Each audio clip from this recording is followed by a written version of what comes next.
Hell yeah.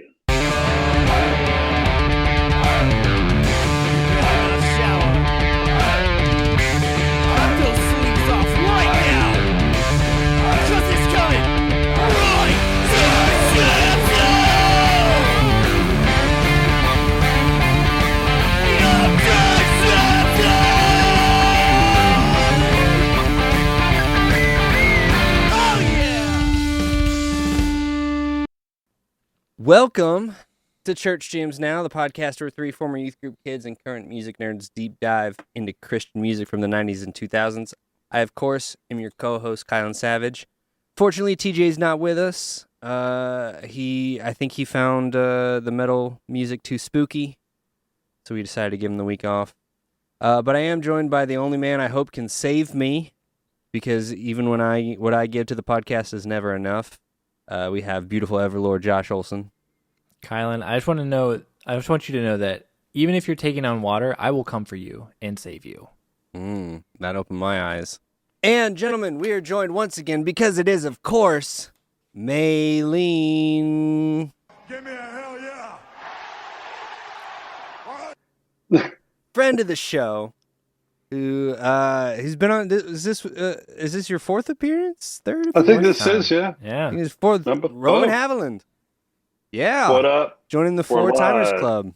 The Four Timers Who Club. was it? Cody? Was it Cody we were talking to about how we have to get jackets for 5-timers like SNL? Probably. I think it was, yeah. Yeah. That makes Give me sense. one of That's- those green Masters jackets, you know? Yeah, from the there you Masters. go. Yeah. Yeah, next Yeah. time. So welcome, Roman. Welcome back. Thanks for joining us for Maylene. Good to be back, baby. Okay, I want to have this conversation with you on air. So this is we're covering ostensibly the last Maylene record, Yeah. but we like you so much. We got to figure out what we're gonna do next May. So I have two ideas. I have two things to pitch you. If you don't like either of them, I'll go back to the drawing board. Hit me. Next year, would you like to come back for Maylene, M-A-E, and talk about an album by the band May? Or I've got Mayerline, where we talk about a John Mayer record. And we just, because I want to keep the train going, man. Yeah, you got to keep that Maylene continuum, Yeah. Right. That's right. I have one pretty good John Mayer story that came from some guys that worked on a Maylene record. Oh man, we'll save it for next year, man. We'll save it for next year. It's all tied Yeah. in together. Amazing. Well, okay, I'm glad we squared that away. It's official now. Josh, Did you say amazing, Kylan? oh my god. I'm I'm gonna do that the whole episode. Yeah. So Roman, thanks so much for coming back, buddy. We Good to be back, appreciate you. bye-bye. You're one of our favorites. You're Same here, we homie. don't ask everybody back 4 times. Other That's true. podcasts suck. I've been on one or two, and they're not great. So We're the only know. good podcast. You heard it here. you're the only good podcast. Yeah. That's basically what he said. Yeah. Yeah.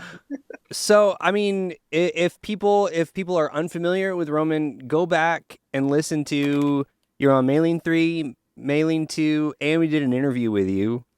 First so Maylene. yeah, so people can get your backstory. I don't think we need to dive too much into that.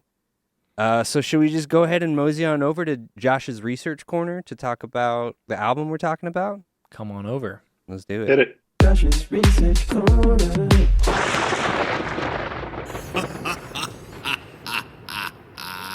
The water's fine. We're taking on water, but But don't it's worry. fine. It's supposed to happen. Trust me. Come on Hell in, yeah. boys. Hell yeah!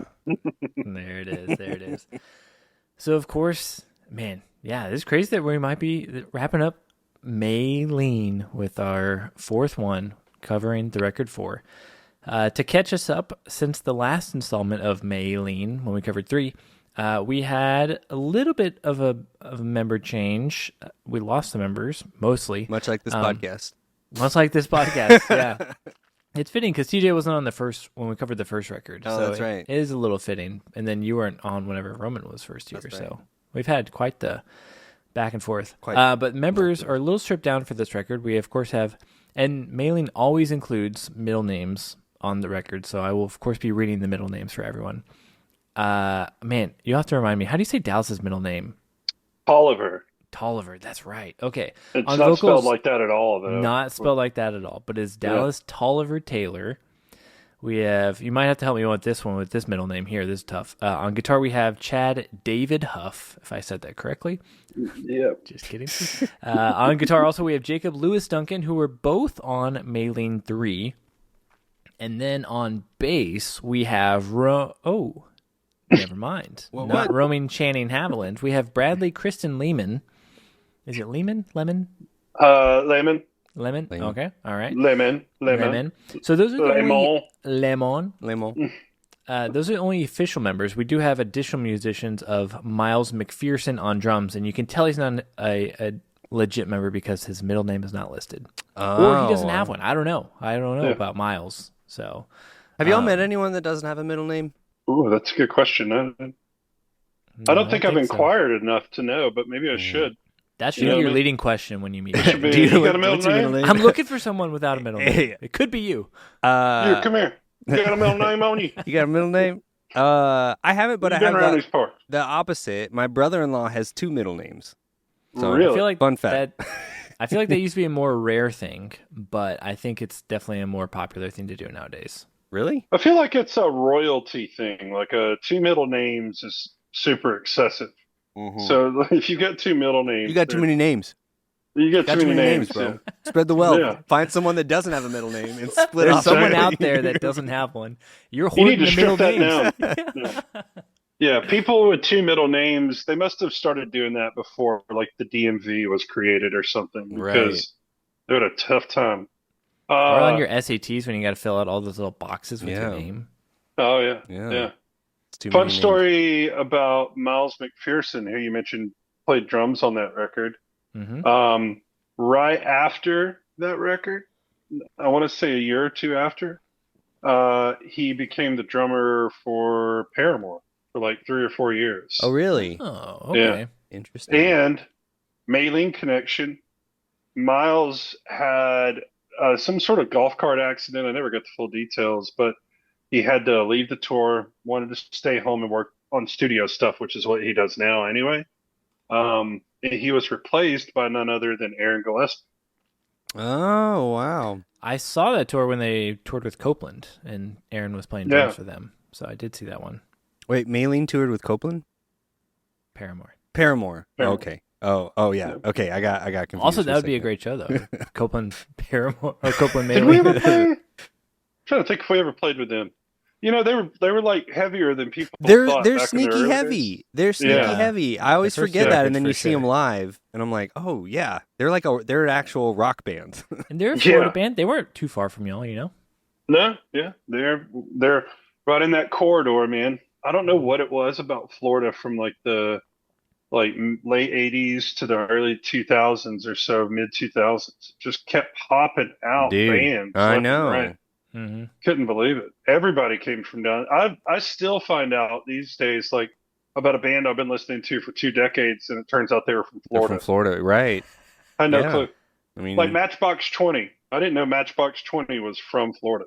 that's wild. Didn't know that. They don't have Yeah. a Florida vibe. They don't give Florida, yeah. Not even close. Yeah. Yeah, interesting. All right, this has been Yeah. Florida Facts. Florida Roman. jams now. That's right. Florida. Let's go from Florida jams now to Florida jams now, because we're talking about Maylene 4. It was released September 27th of 2011. It's turning 15 later this year. Big anniversary. It's their 4th LP. I didn't know if you guys knew that from the album title. Oh, at really? all. Oh, I It's wasn't their aware. 4th I wasn't record. aware of the naming Yeah. conventions of these albums. Yep. No. It was released on Ferret, and we have a different producer. We have Brian Virtue, who had done Jane's Addiction, Chevelle, All That Remains, Puddle of Mud, Horse the Band, and also co-produced by Rob Graves, who'd worked on Red, Pillar, Waverly. So we got a much more bigger radio sound, not going with Jason Elgin.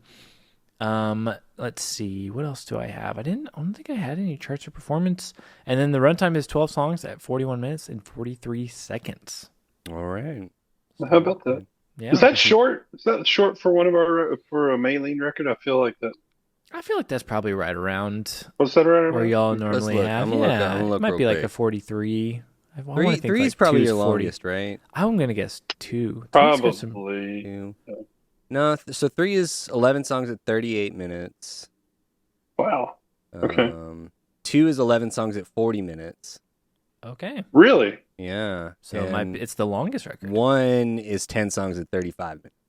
So 2's the longest. No, this one is now. Oh, the no, this longest. Yeah. Right. That's kind of crazy to think about. I wonder what made it the longest one. They must have just put more songs on, maybe, or something. Yeah, I don't know. It's the only There's one with a- 12. It is the only one with 12. So It's the only one with that 12 helps. songs. Yeah. Yeah. There's like a Nashville thing now for country artists where they've got to put like 22 to like 35 or 40 songs on a record. And we've I'm talked like, about this at length Man. on this and I'm podcast. a big fan of it. It's great. it's crazy. Because it's so Like, fucked It's up. got. Because I don't like, understand it, but it's got to be some algorithm thing that I'm sure that they're tapping into. But it's annoying. That totally is what it is. I'm sure it's just more songs to get into the streaming ether. right? Yeah. Gives you more product to push. Listen, I've said it before, and I'll say it again. We just need to go back to old school country records on vinyl. Come on. 10 songs, 30 minutes, in and out. That's an album. That's an I album. was listening That's a to record. Ronnie Millsap today, man. I was listening to Ronnie Millsap today, and I learned how to play some Glenn Campbell last night. Nice. So I'm with you. I completely agree. Like that's what like you look at, because I've done in the past couple of years. I did full. Well, I'm only like a quarter of my way through my Willie Nelson deep dive, like because he's got I think he's got like 140 records at this point. Yeah, something crazy. But I went through insane. Waylon from beginning to end, and like it was pretty consistent. Like 10 songs, 30 minutes to 32 minutes. And I'm like, this is perfect. 2 records in 1 hour. Like this is perfect. Well, something I didn't think about, like and granted I was young, but I just didn't know this, is that like each record is supposed to have a progression. It's not just the song that's supposed to tell a story. Like Right. records are supposed to tell a story. I never really thought of that because growing up, you don't think about that. You just think of like the record or whatever. So, Right. I started learning that when I was in my late teens. And then when Maylene hit the studio for the first time with Jason Elgin, he really drove that home in like this big way. Yeah. Yeah, and you don't have that anymore. It just doesn't exist. There's no obviously like the legacy bands or like plenty of indie bands probably do it. Right. But most like Yeah. pop musicians and stuff, they're just flooding the zone. It's just like, that's it. here's Yeah. every half-assed idea I farted out, and we can still get That's a pretty billion much what it streams on is. it. Yeah. Yeah. Throw 'Cause 35 songs to the wall and see which ones Because I was thinking, stick. because we did in not 2025 but 2024. So we always do our end of year, our top, our Bop 10, our favorite albums of the year, and it still ended up being one of but Post Malone's country album, F1 Oh, yeah. Trillion. But the thing is, he released a double album, and the that's first right. album, or the first one, is like 18 songs. First one's And- technically a double album, and then Yeah, basically a triple yeah. album. And so I came up with an alternate track list that cut it down to like 11 songs. But then the best songs are on that second one. But that one even is like 15 songs. I think this is too many songs to release at once. It's it's so too many. crazy. It's too many. Yeah. Too many. That's so many songs. I don't, I mean, one thing that probably helps them get that many songs on there is that they can record music way faster Oh yeah. these For sure. days. Well, that's what I talked about before. Like, it's such a disservice, I think, to like smaller, like working bands and musicians who don't have the budget to Yeah, it just is. like be in the studio for like months and months and months at a time. And that's Yeah. like all they're doing, and probably have like engineers on call for whenever, you know what I mean? Like, Yeah, I mean, I want to say, I don't know what the budget for this fourth record was, but I want to say that the third record from Maylene had like a $40,000 to $50,000 budget, and we were we were there for like 4 months. Yeah. So, you don't have that anymore where you Right. just like work, 16 hours a day on something like that, 7 days a week Right. for 4 months straight. Yeah. Um, I mean, it's like I do feel like that middle class of musicians is like non-existent now. It's yeah, either you're recording everything in your bedroom or your murder Bedroom basement, or your or yeah. you have like an entire recording team like on a retainer doing a song a for day. yeah. Not to hammer this point home, but like, I'll just throw this in there as last thing. I was thinking about this the other day because um, I record myself at home now, so I have to use plugins for like guitar amps and stuff like Yeah, that, and it's that's never what I do. satisfying. Yeah. Yeah. And I was just thinking about it, how that plus like digital outboard gear, all those plugins are the same. Like you can't create real character off of those plugins Right. anymore, For sure. really. For sure. So, the an artist being able to figure out their own sound like Eddie Van Halen did or something, that those days are pretty much over unless you're McGee and you figure out that you can run your guitar through a Tascam Tascam. Yeah. with some Right. pedals. Right. But very few people are doing that. They're just using the plug-in and then everything sounds the same, Right, you exactly. know. Like no one's just recording weird shit on a tape machine trying Right. to figure it all out. Mhm. Kids these days. Oh. Kids these days, man. What are we gonna do? Cool. So I want to talk to both of y'all about and Roman, if you don't mind, I would like to start with you about because at this point in the show we always talk about your history with the record. Yeah. And I'm just curious because you left after 3. Yeah, I would also like And, to hear a little bit of that as I well. would like to think just you- like 'cause- know your yeah, perspective on what this album, like when it came out. catch us up like, from what happened after Yeah. 3 to this record, and in your perspective on it. Yeah. Well, so after the third record came out was when I sort of I decided actually before the record came out that I was kind of done, I think, with Maylene. Um, I was just physically and emotionally drained, and I mean, um, broke beyond measure. Yeah. We'd been doing it for 6 years, and the market collapse in 2008 and everything else. It just, you know, we Yeah. all we already didn't really make any money doing it, so there was no incentive on that side. And then I was just worn out. I needed like a year off from Yeah. Maylene, frankly. Yeah. But you don't think in those terms when you're in your early 20s, man. I was in my mid 20s by then, but you don't really think in those terms. I just thought I should quit. Right. You know, Yeah. I didn't think like I could take a year off and maybe come back and the dudes would be okay with it, or they might not. I don't know. Um, you are also asking a lot of a working band if you do something like that. No, for sure. So I decided to stay on through the record release for 3, and that was fine because we got a lot of hype from industry people. But and I think I said this on the last podcast we did on 3. Like it debuted like our highest debut ever, and then the next week it dropped so far out of the Right. top 200 that it was like, all right, we're not really like we're just this band, you know. We're not really building on anything. Right. And we didn't have any help, I don't think, in that regard either to kind of build up something. I think that the people who were on the business side of that, they controlled that in a way that was fine for them, but it wasn't fine for the people who had to invest their actual life in it. Do you also feel Um, like the Southern metal bubble had maybe kind of popped at that point? I don't know that it was that as much as it was that the Southern metal bubble itself had a ceiling, right? Right. Yeah. So That makes sense. even though, like, because, with Maylene, there are a whole lot of things that you say, like, coulda, shoulda, wouldas. I think I saw an article last year from Loudwire where we were named as like one of 5 or 6 metalcore bands that should have been bigger. But it was in its current form and state, it was always going to have a ceiling to that degree. Right.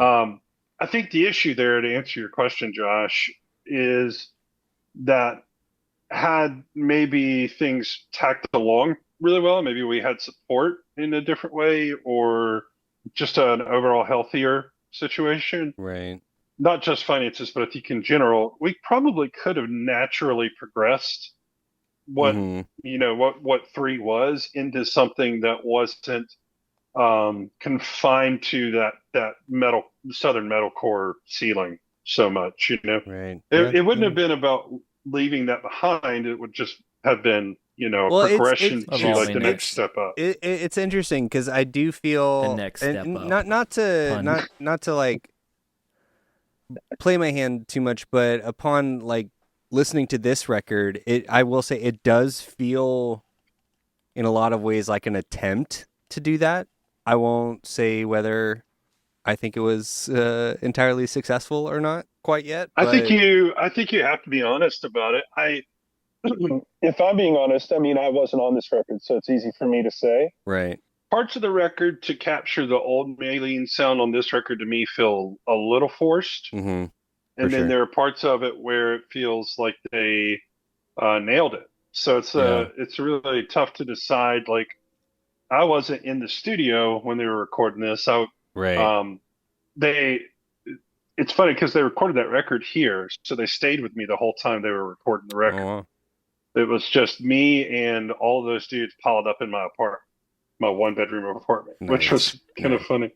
Um, You're like, but I didn't go I in the needed a studio. break from this, and they're all Yeah. Yeah. Yeah.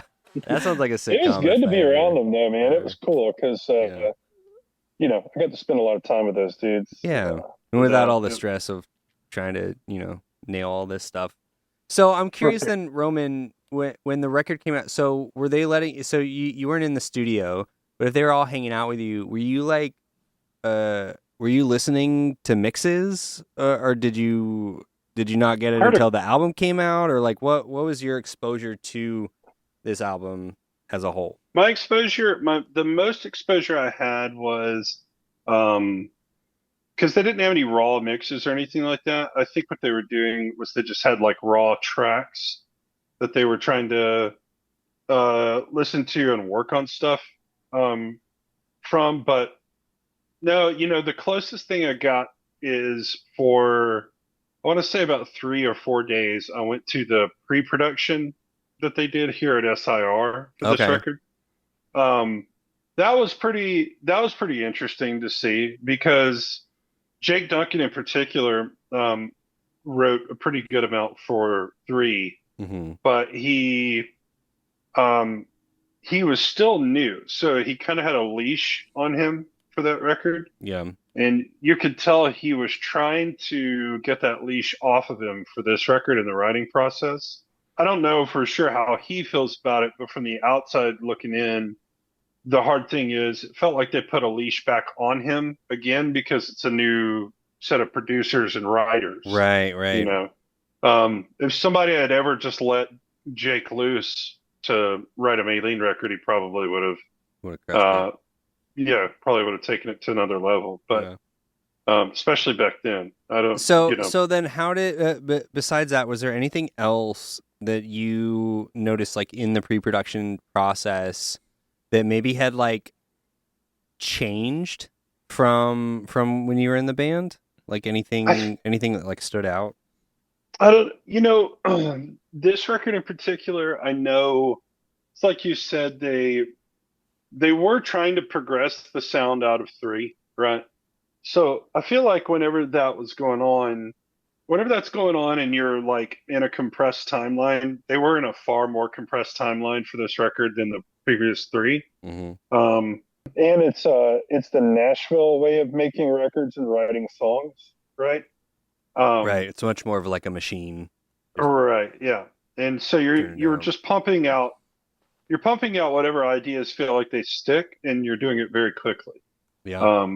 I remember one thing I do remember is when they got here, everybody had ideas, but they had not pieced together Anything. like which songs they were really going to tackle for this record. which was not the way that we had done at least the first two. The first two were made super very naturally, Right. long nights on the road, writing and everything else. So by the time we got into the studio for those two records, we had a ton of material. And then the third record was like a co-write version of that, in Mhm. Birmingham. So I think for this record, Jake, like I said, Jake and Chad and Dallas and everybody had ideas, but I don't think they'd quite pieced together what they wanted it to be. They just kind of knew they wanted to progress the sound, which Right. is part Right. of the reason that Jason Elgin was not producing the record, too. Yeah. So, Interesting. yeah. Okay. Okay, yeah. Josh, as another member of the best Maylene cover band in DFW, I want to know what your first exposure to this record was. Were we talking, or was that in that weird period where we weren't friends when this record came out? Yeah, I was in like that post Del Sur realm. Yeah. Whenever we There's like were a kind period, of Roman, there was like a estranged. period of like 2 years or so where we were like living in the same city and we just like weren't really friends. We saw each other a couple times a year. Yeah. Yeah. But I feel like Just I fell texted away? you. We're just doing different things. Okay. All right. Yeah. I was wondering if there was some like drama, because you never know. Not I don't- necessarily I don't between think us. so. I think There was I was band just, drama, but it was a wasn't lot of like- band drama with Del yeah. Sur, and then Kyle and Savage and A Few Good Men kind of fell apart, and I was doing stand up and being a bartender. Yeah, you were. So I was like, I don't know Dude. what I'm doing. Do you still do stand up? You'd be I- great. At I stand-up. don't. I've been thinking about getting back into it. I haven't done stand up since. Don't push him back down that stairwell.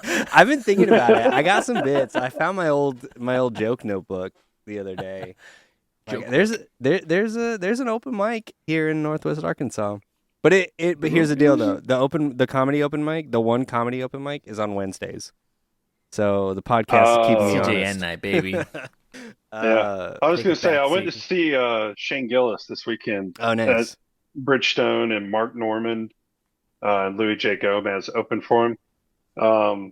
And Nashville's got a killer comedy scene. It really does. So, yeah. So fun fact, the comedy scene in Nashville is how we got connected with Jerry Morrison from Bleach.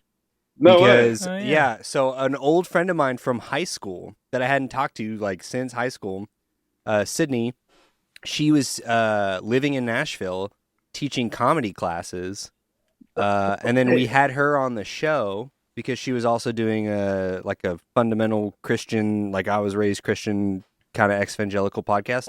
We had her on the show like pretty early on, right, Josh? Oh yeah, very early. And she messaged me one day. She was like, "Do you know the band Bleach?" I was like, "Yeah, I know the band Bleach." And she's like, "Well, there's this guy who's in my class named Jerry who said he was in like a Christian band in the 90s. You guys should get connected." I was like, "Oh, Did it yeah, give you yeah. a super good feeling? Yeah. Still is. Yeah. Yeah. And That's still one of my favorite songs, by the way.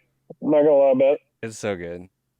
It's a good When he song. does that double snare hit going into the Chorus that's like, I don't know, took me to another level. I was like, oh, that's how drums should be played. Right. Do you see Bleach is going on tour again? They got a short little tour coming out. I don't know Did I don't know if they're coming anywhere near. They're coming near me and they're coming near Josh. I assume they've got to have a. I know they're doing like. Nashville show. Yeah, they got to have a Nashville show. What's Nashville's a weird hometown is- show for them now. This is how weird Nashville is. Like, I would probably be caught up with those guys if I made time to go hang out with a certain friend group that I'm connected with. Right. That for whatever reason, I just can't find the time to break away and go hang out. I get that. But- Well, there's so many people. There's so many people there. There's a ton, yeah. But the Bleach guys, they're connected with that friend group Yeah. south of here. So Oh man, they got no Tennessee shows at all. Dang. That's Just have to go Uh-oh. see him in Arkansas with Kylan. Yeah, you got to. All right, Roman, come on up to Pine. Pine Bluff. Pine Bluff. No, wait, no, they're playing Fort Smith. Fort Smith, Arkansas. Oh, even better. Yeah. Okay. Maylene played Fort Smith many a times. Yeah, brother. where'd you play in Fort Smith? You remember? I don't remember if it was there were like a couple of venues that I'm thinking of And at one point, there was a venue that was like a standard metal, hardcore Christian emo I'm trying to think. venue up I can't there. remember about Fort Smith, but I know outside of Little Rock, there was Vino's, which was like a pizza place Vino's, that I feel like everyone yeah, played at. Vino's was a legendary place, but what's the Christian band that did well out of Arkansas for a minute? I keep forgetting their name. Evanescence. Um, you guys, you guys have had them on. I want to say it starts with a W. Oh, the wedding. The Wedding. Okay, they used to play that. The Wedding used to play at that venue all the time. Yeah. Was that Whatever Fort the Smith or was that Fayetteville? Was it the music hall? Did you guys play the it music would have hall been in okay. Fayetteville? Yes, yeah. Yeah. That's where I So we always. maybe we never Um, played Fort Smith then. Maybe we just yeah. always played Fayette. Yeah. No, That's the so music hard. hall. The Can't music hall. go. Like that's where I saw like I saw Under Oath there. I saw Joan Zetta there. I saw As Cities Yeah, Burn there. I saw I played my very first show there. really. That was the spot, man. Are we Go for still it. in Josh's research corner? Is this another No, you're asking extended? me Oh, about the record though. that's right. Yeah. What was your experience with this record? So, I bought this record the day it came out because I was still a huge Maylene fan. I probably still would have said at the time Maylene was my second favorite band, probably. A huge Maylene fan, and 3 was great. I'd only gotten more into the first 2 records after 3 as well. And I remember it came out the same day as O Sleeper's Children of Fire, which I think is their best record, by the way. So I think I went to Best Buy. I remember I think I was meeting my dad for dinner, and I stopped by Best Buy first and picked up both records, and then drove to Fort Worth to go meet him for dinner. Did his car get broken into that time too? Not that time, fortunately. Did the first time Kylan went with me to do that. Yeah, let me tell you, I definitely struggled with this record whenever it came out. And this is funny because I don't know how much we've talked about 4. I don't know how much anyone's talked about have. for. Well, we've talked about it being like, what's going on with this record? I feel like I must have texted you because I remember listening to it when it came out. Yeah, as well. surely. And I remember like my cousin Zach, who we've had on the show to talk about the first record, and he popped in for the second one briefly. I would talk to him about it, and I think he was a little bit more lenient towards it, or like more like eager to accept it. But it was one of those ones that after I would throw it on like once every year to be like, I didn't like it whenever it first came out, but maybe I'll get it now, kind of thing. Like I kept like Right. giving it chances to be like, I want to like this record because I love the first 3 so much, but I just always really struggled with it. Yeah, I get that. Yeah. Yeah, That was kind of my experience with it too. And I don't know if that is Maylene fans as a whole, or if it's a very specific I think experience. in But general, I feel yeah, like it might be. And I was always curious because I think I've heard like maybe Dallas did an interview a long time ago where he kind of mentioned it, and I was curious, Roman, if you had any insider info, because I had heard that like some of it was like, oh, the labels like kind of putting some pressure on to go more radio and stuff, and I'm like, either that was the case and like they felt kind of forced to do that, or that's just the easy out because it didn't work out and they can be like, oh, the label made us do it, but they were also, which I also get, like you got to make money, which you guys weren't making that much money. So it was like I was always curious of like how much of it was the label or whatnot, if you know. Yeah, I wish I would have been able to talk to somebody from the label side about any of that and understand their perspective, maybe. But I mean, Maylene was going on like 7 years at that point, maybe, and 3 records. And I think by that point, any record label is like, they're going to sit down and review it when it comes time for like budget proposals and things like that, working Right. out what the next bit of the contract is supposed to look like. They're going to sit down and ask themselves, like, what is happening with this band? Like, where are they going? Right. Mm-hmm. So I believe the story more that the label kind of pressed Dallas and the guys to make something that they felt like was usable for accessible More music. commercial. Yeah. Yeah. More, I don't more know video if the term games. radio specifically was used, but I know that, I mean, radio is always going to be a part of the discussion, broadly when you're talking about accessible Right. and Well, because commercial music. I mean, y'all had success with licensing on 3, right? For Mhm. stuff. Yeah. So I feel like that was I It is, could like, see how that more like let's focus on that direction. Yeah. that area. Yeah. that makes Right. sense to me, and that's a perspective I didn't have like when this first came out. I didn't. Well, it think feels like about that. it kind of feels like he's like the perspective is like, oh, they kind of like sold out trying to, like, that's how it felt, I guess. Right.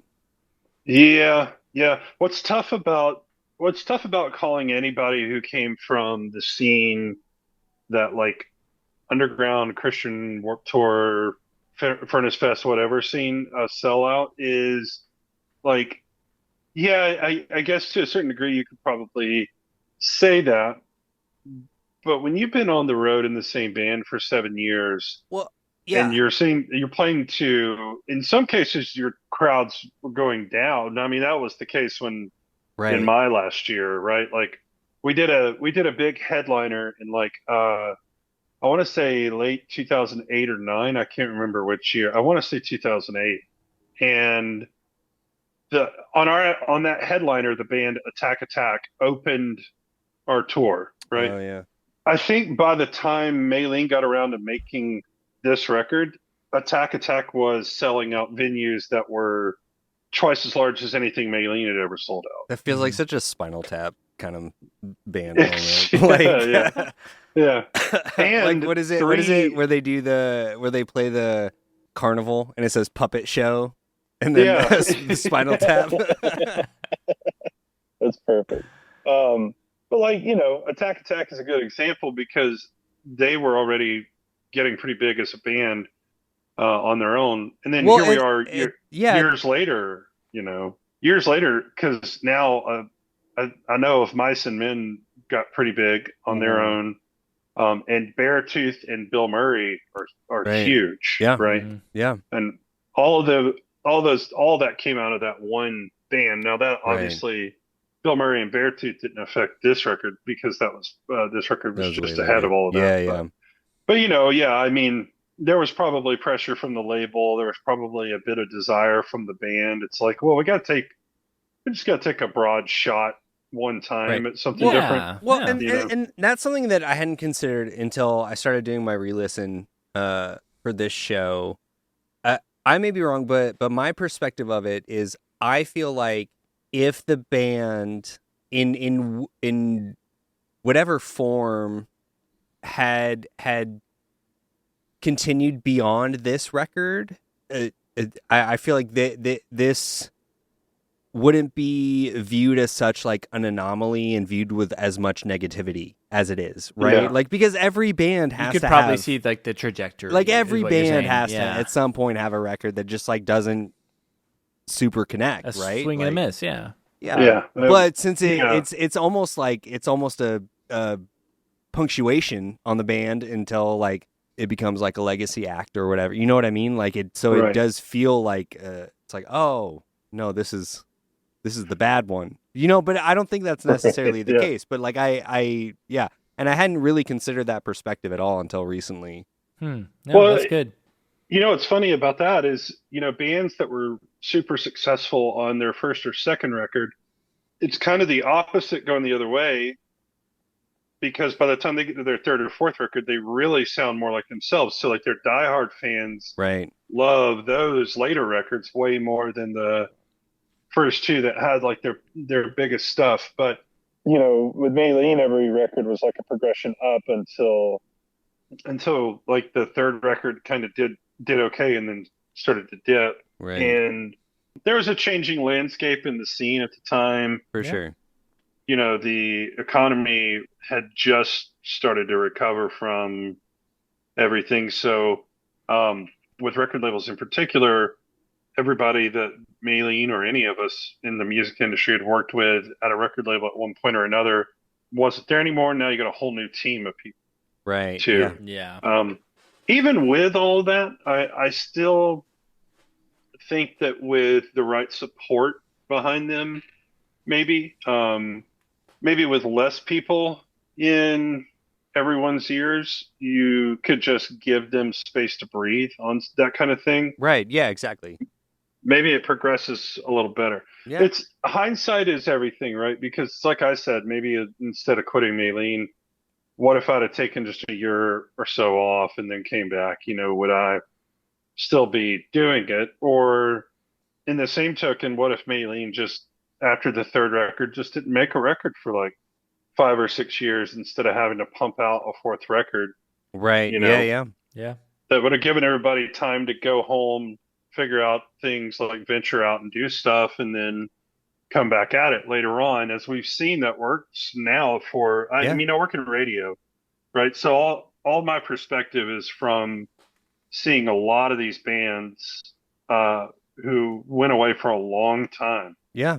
come back 5, 6, 10, 12, 15 years after the fact, and they crush Yeah. kind of off that legacy record thing. And for some of those bands, the records they're putting out are more good, or Yeah. they're I a mean, I continuation. think specifically like because I think the new Starting Line record was either last year or the year before. Yeah, it was last year. It was last year. It was like one of my favorites, and they were like one of those bands that like they were in that like super kind of trendy pop punk emo scene, and they were really good at that. And then they were done for like 15 years, and then this record that they just came out with last year is like holy shit, like it's like it is the same band, but they're all like they've all got a different perspective on it, and they've written some of the best stuff I think they've ever written. Yeah, who do I see? It's coming back now. Seos. Yeah, Yeah. exactly. So same thing. I mean, Under Oath kind of did it. It depends on how you feel about their new records, but they.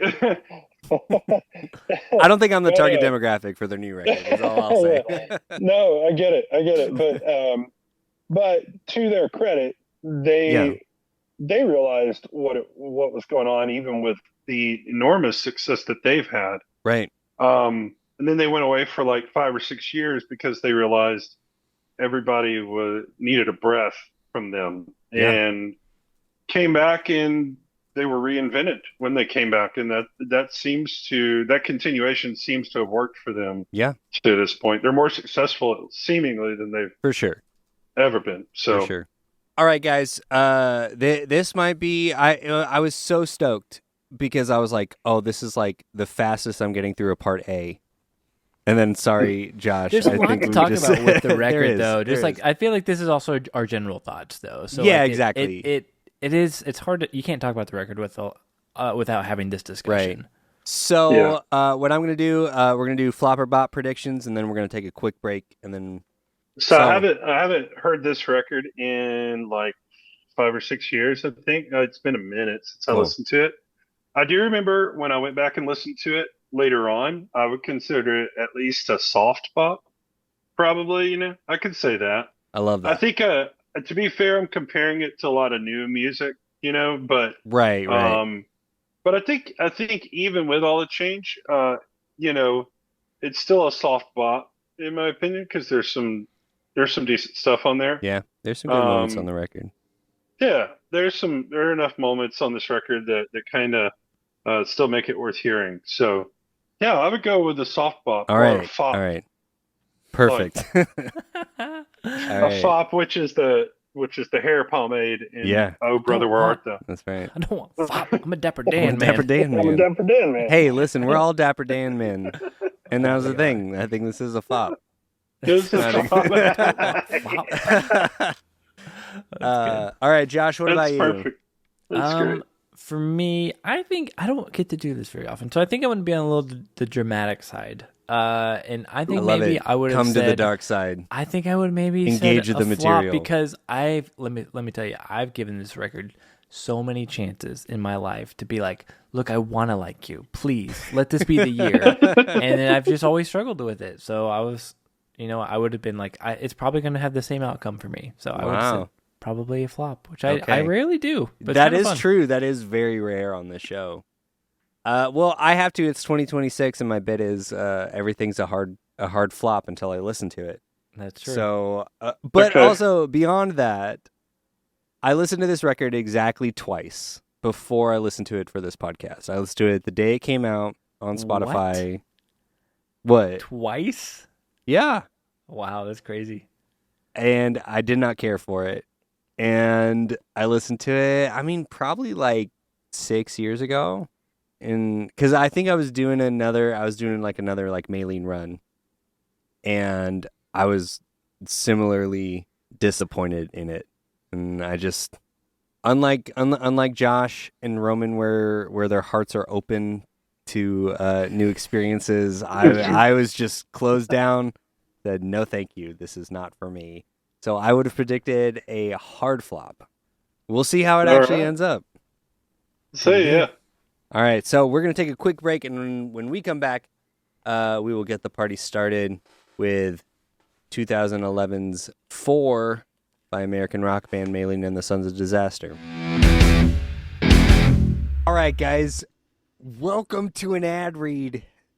I'm so excited. We're going to talk about one of my favorite releases of the year, right? Yeah. I can't wait to hear more about it. No, we started talking about it in the group text, and I was so excited. I didn't read the entire text, but I did see Demon Hunter. So, of course, I used my fingers and went right to colliderecords.com to check out the release of the K-pop Demon Hunter soundtrack, right? Yeah. That Ryan Clark play guitar? Wait, hang on. Thinking the other one.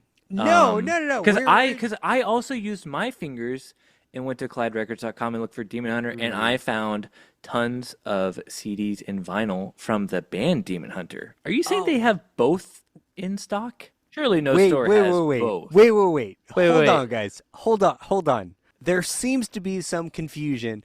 I'm going to officially say from Church Seems Now headquarters, the official position is we're doing an ad about the K-pop Demon Hunters soundtrack, right? The K-pop song "Summer of Darkness," "I Am a Stone," exactly. just classic. The album "World is a Thorn." Yeah. Extremist, Outlive, War. Yep. They Hold do on.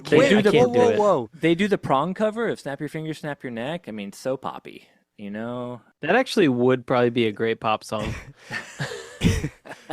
Is there like I a could see it. deluxe edition of the K-pop Demon Hunters soundtrack that I'm not aware of? Yeah, these are all bonus tracks that just you can listed. buy on CD or vinyl from CollideRecords.com. Wow. Because Yep. I love Golden, Soda Pop, How It's Done, Takedown. Soda Pop is a bop. I'll just say it. Exile, Wait a minute. Wait. Outlive. Hold on, guys. Annihilate the Corrupt. Are you telling me that there is an American rock band called Demon Hunter that is different from K-pop Demon Hunters? Yeah, an explicitly Christian American rock band, in fact. And that you It's can wild. purchase much of their discography as well as the soundtrack to K-pop Demon Hunters on Yeah, the Netflix phenomenon. colliderecords.com? Oh, it does look like That's right. It looks like they have both. You can get you're- both. Yeah, all your Demon Hunter shopping in one place. Who knew? You can do it on Collide. I do love the idea of someone just searching Demon Hunter and then buying up as much of the like Demon Hunter discography, but then It's like, also a lot of records at this point. also randomly also being having like, The K-pop Demon soundtrack could Hunters. slip in there. They have This so Soda many. Pop song is pretty great. I want that. Yeah, that's how did- it's done. Quite Done, a sonic done. turn for the band here, Yeah. but I'm into it. Yeah. Mm-hmm. Guess what? If you're me or that one other person, if you go to colliderecords.com, You can get you it can all. buy not only a lot of albums from American Christian metal rock band Demon Hunter, Metal can- rock band. Thank you. Metal rock. Thank you. Metal rock. It's a new genre coined by Kylan today. we have a promo code for colliderecords.com. Promo code Church Games Now for 20% off your first purchase. Colliderecords.com. Promo code Church Games Now for 20% off your first purchase. get back to the madness. Back to the show. Welcome back. I hope you enjoyed those ads as much as we enjoyed making them. We, of course, are still in the hot, sweaty depths of Maylene. Maylene with beautiful Everlord Josh and Roman Haviland. We are talking about 4 by Maylene and the Sons of Disaster. Before we get into the track by track, does anyone have any other general thoughts about the album? We do usually talk about artwork at a certain point. Mm-hmm. Josh, do you know who did the design of the artwork? Forefathers. Okay. Forefathersgroup.com. Okay, I don't know who that is. Okay, I don't know if it's I'm trying to be as objective as I can because I feel like I've got a lot of, like I was referring to in part A, like I've got some negative energy towards this record, and I'm trying to not let that like cloud how I think about it, how I experienced it, how I talk about it. I feel like the artwork for part 4, I feel like it's similar to 1. It's got, well, all of them have the sort of like faded, grungy kind of thing. Mm-hmm. And for some reason, I didn't like 4 at first. It felt like it was aping too much off of 1, but it wasn't doing anything new, whereas I felt like 2 and 3 kind of did do something different. But looking at it now, I like it a lot. I like the faded, the sort of like, like when you have a vinyl that's been sitting for too long. You've got the ring. Yeah. I do like it. I didn't like it before, but I like it now. So, No, the packaging is good. I like the artwork too. I think it works for it. yeah. All right. Well, gentlemen, as I often say on this show, in Dead We Dream. So let's move on to track number 1, In Dead We Dream.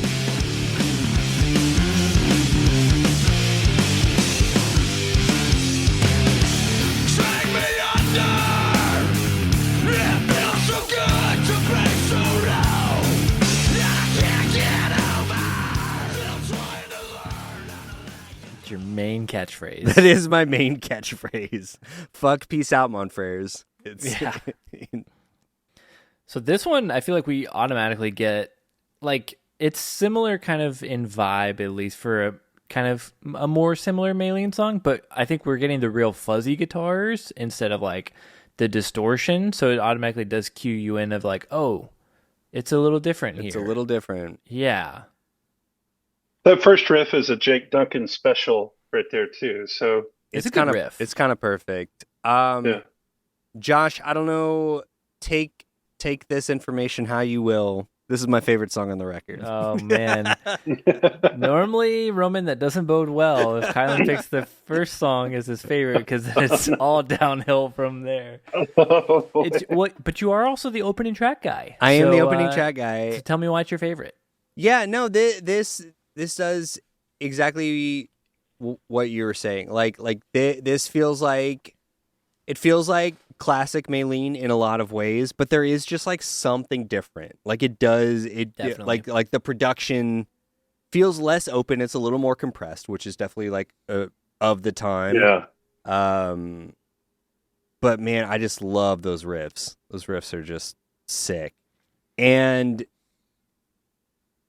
the song immediately after, we'll get to that. No, this feels like honestly, like you open up that like you compress things a little bit less. You get a little less fuzzy, a little more like bridge pickup, and this could be on 3 in a lot of ways to me. So Yeah. Mm-hmm. Yeah. Yeah. but it does feel like a step forward, at least to me. So yeah, no, this is Yeah. a great song. But like a step that makes sense. Yes, from the exactly. band. Yeah. Yeah. Yeah, I agree. Some good riff. I really like the riff when we get into like the extended version of it after the bridge, when we kind of get to that part where the drums drop down and you get him doing like an alternate version of that intro riff. I really like that. It's a good space. Can you pump the volume on it? Oh yeah. Chinita? Not gonna lie, That's that is some sweet bass right there. Just that just that super like just picked, just like dirty bass. Yeah. No, I feel like this has all the components to a pretty good Maylene song. It was never one that I was like, this is one that I really like or whatever.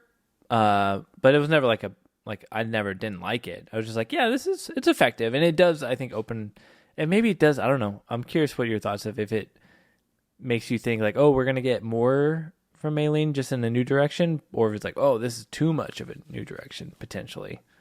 That the first track doesn't quite let you in on. It's like, oh, here's what you think is going to be the next direction. It does feel like a little bit of a rug pull to me, if I'm being honest. It might be, because it's like, okay, we got to get the old fans on board, but like this is like the stepping stone to get to, but then the next jump is pretty far. Yeah. Yeah. I love how nice you guys are like trying to be about it.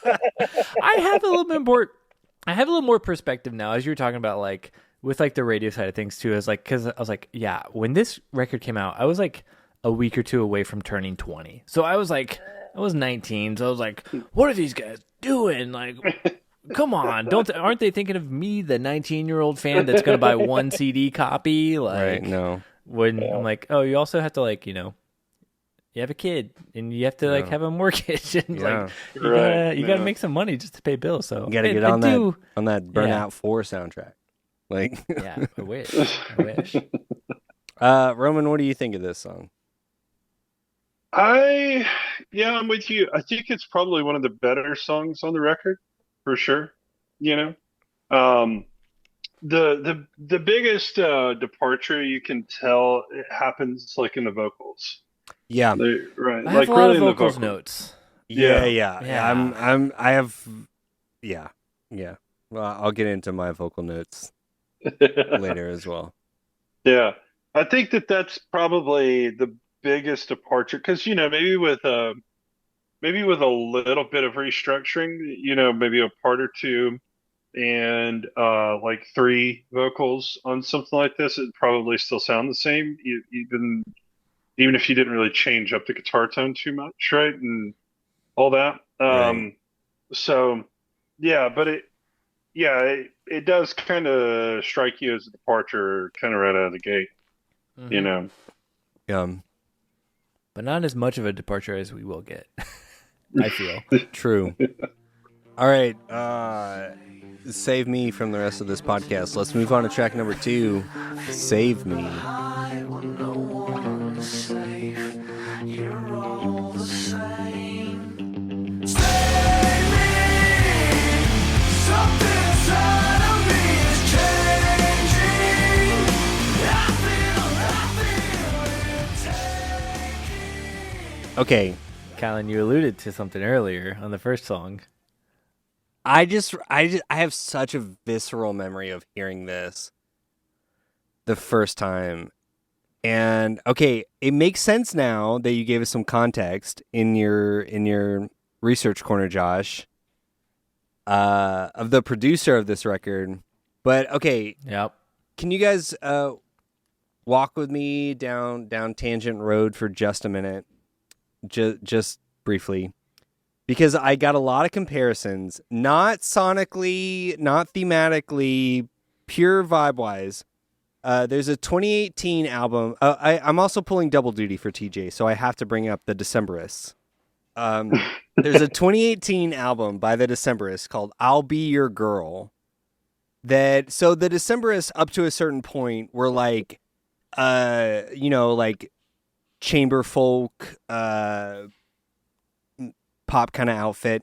And then "I'll Be Your Girl," I've often, like, since that album came out, I've often made the joke that, oh, like, this is the year that Colin Malloy discovered that synthesizers exist. Like, you don't have to only use old-timey 18th century instruments. And this record, to me, so, like, I was thinking a lot, Roman, like, how you talked about, like, Maylene wanted to be, like, a classic rock band. And this song in particular was just like, oh, this is this is the year that Maylene discovered Alice in Chains is a thing. I say Alice in Chains too. like it's so much less like classic rock and more that like 90s grunge, 90s, like Right. And then Yeah. Josh, you said the producer worked on Jane's Addiction. Yep. The second you said that, so many things just like clicked into place for me. And let me tell you, I don't love this. Like, Yeah. what is it? Like the weird little. I don't know. I'm not a fan of this song. No, I'll just I say love that. that you said the Alice in Chains because that's exactly what I said too, Kylan. I do think this song, like the chorus, is really hooky, and really catchy. I love the big open guitar riff on it, the memorable intro of like having it down low with like the trem guitar and stuff like that. So like it has all the components that I can recognize make a good Alice in Chains song. a great Alice in Chains song. Yeah. Who's the singer? Jerry Cantrell or whatever? Is like, I can just imagine Jerry Cantrell just ripping a solo on this one. Yeah. So you want some Alice in Chains context? Yes, please. Sure. All right. The last tour, one of the final tours that I did with Maylene was Soundwave Festival in Australia. And on that tour, Nine Inch Nails and Alice in Chains were the co-headliners for that tour. So if you're lucky, even though they have the festival dates, they give the headlining bands their own like big theater or arena show, right? Okay. Yeah. And that way fans of just the band can go just see, a show where they do like a 2-hour set or an hour and a half versus Right. 45 minutes, and they don't have to pay the full festival price. So we opened for Alice in Chains on those dates in Australia. Oh, that's so funny. Yeah. So I- it must have stuck. Something Must have stuck around. It something seeped must in. have happened. Yeah. Yeah. Yeah, exactly. Because They're that was like the only thing I could get from this song. I'm like, this would be a great Alice in Chains song. I don't think it's a Yeah. great Maylene song, but The Jerry Cantrell hair must have like waved off on us when he was Yeah. headbanging or something. There you go. Yeah. think so. No, I do think, like, I just can look at the song as a songwriting extra. I'm like, I think it's effective in its ways. Is it what I want from a Maylene song? I don't think it is, but I was like, it is good in those other regards right. in that way. But Yeah. Well, I think it's probably, again, it's been a minute since I listened to this record, but isn't it like the catchiest or the most accessible song on the record it's overall? the second most, and I feel like it would have been a good second single. I don't think it was a single to what I could find. but Really? it has the Oh, second that's most interesting. streams. It feels slated to be one of the following singles. Yeah. that I Okay. think it definitely could have been. I think the big thing for me is like, okay, I'm good with like slow, chuggy Maylene, but it feels like methadone. Like I need my riffs. Like I need my sick fucking riffs in a Maylene song, and this is all just like, like I'm not getting that. Yeah. I'm not getting It that. is a lot. I feel like they're a lot more like open kind of stuff. Like especially on this one, you get the big open D kind of thing. So I feel like you're getting a Yeah. lot more of the big open riffs instead of more kind of like picking stuff that we got before. Yeah, exactly. And I think that's the thing. And then it felt like I said, it felt like such a rug pull for track number 2. I'm like, what is Yeah. this? This is not what I signed up for. Yeah. I don't know if there's any connection, but it's funny you say that. This song in particular, to me, that type of guitar chug, picking, like dissonant chording, is more stuff like you would have heard on like a Fuel record. Yeah, for sure. For sure. That kind of vibe. Mhm. So I don't know if that's what they were going for, but it definitely has that kind of that aesthetic a little bit. Yeah. It and I think I agree with Josh. Like super effective songwriting, but not exactly what I was looking for in a Maylene. Like I'm sorry, I did not enjoy this song at all. Bad call. Bad You call. needed someone everybody. to save you from that. Yeah, I needed Blame someone to the save me. Blame need the a- man. Man, I needed a faith healer. I hope you to don't save me get brought from down that anymore, song. Kylan, on this Yeah. episode. All right, let's move on to track number 3, Faith Healer. Parentheses, Faith Bring Me Healer. Down.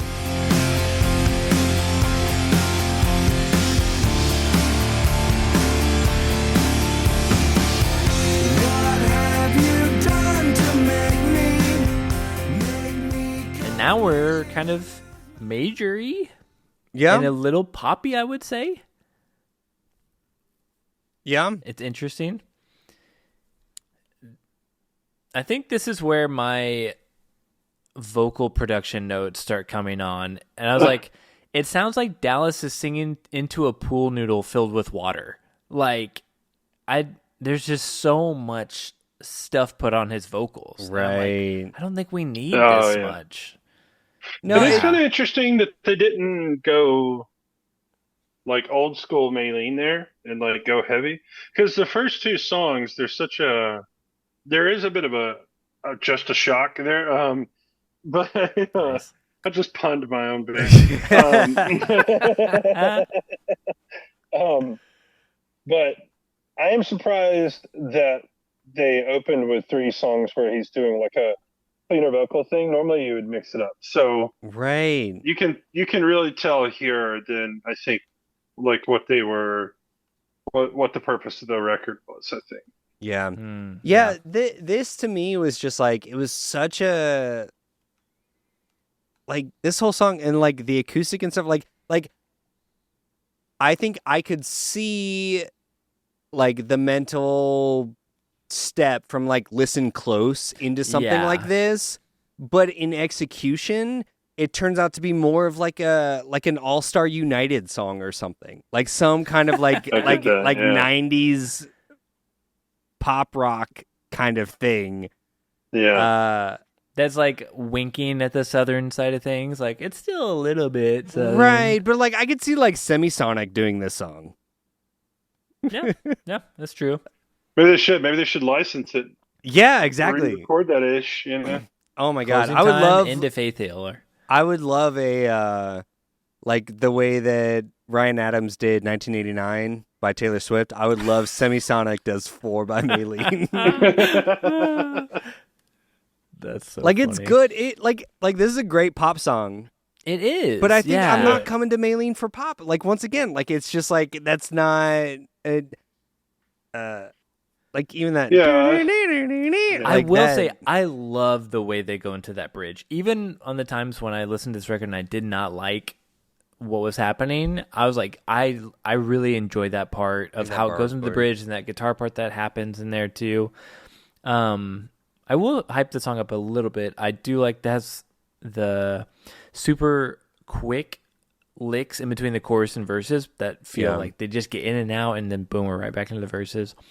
And then I really like in the second to last chorus where we're at right now, we get alternate lyrics in the chorus where he says, "Make me want to sing with angels till my faith is all run out." And then we go back in to the full big chorus that we already had, which is, I think that's the songwriting that I like, where like, okay, we've made it to the end and you can either make the choice to keep the same chorus and copy paste it. Right. Or no, that's like you a can- real like country move. Yes, like, yeah, just to change it up enough to be like, oh, that was Oh, different. that's cool. And Yeah, it provides a little more context, yeah.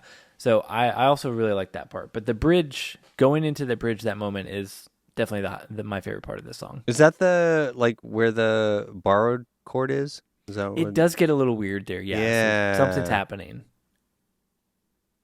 Before that part, though, yeah, but that part is cool. We kind of like descend down.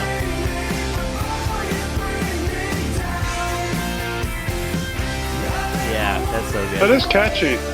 It's like a little catchy part. It is catchy. I know. Yeah. These harmonies. Who's this? Mark Lee Townsend produced. What is this? A Reliant K song? Just all the, they just have so many vocal phasers on Dallas's vocals. Yeah, that it's just a sounds lot. Like that. It's like it's So a lot. much. It's too much. It's too taking. much. It is taking on water. Well, because here's the deal. Here's where, to me specifically, and I'm only speaking for myself, as a Maylene fan, like the miscalculation for me specifically is that the thing that I've always loved about Maylene is that there is a real like raw, almost live energy, like, and specifically like on the first record, like that is just like fucking raw. And it feels like you could essentially experience that album recording in a live show. And it feels like everything could go off the rails at any minute, which is what I like. I love that tightrope of it, just like the almost like punk rock energy of like it could just fall apart. And then this just feels like so put together that like I don't know, like beyond maybe like a label executive that heard Listen Close that saw like I don't know, like maybe some country artist could cover this and it could work, like, and maybe really connecting with that. Like it just felt like a little too low tempo, polished pop. Like I didn't get that sense of danger, which is what like Maylene was always the best at, right? Caution. There's dangerous curves ahead. Yeah, exactly. And it just feels like a little too put together. All right. I've had enough wine now, so I'm about to give my honest thoughts on everything. You're about to open your eyes. Yeah, I'm about to open your eyes on how I feel about the rest of this record. Please do. Let's move on to track number 4, Open Your Eyes.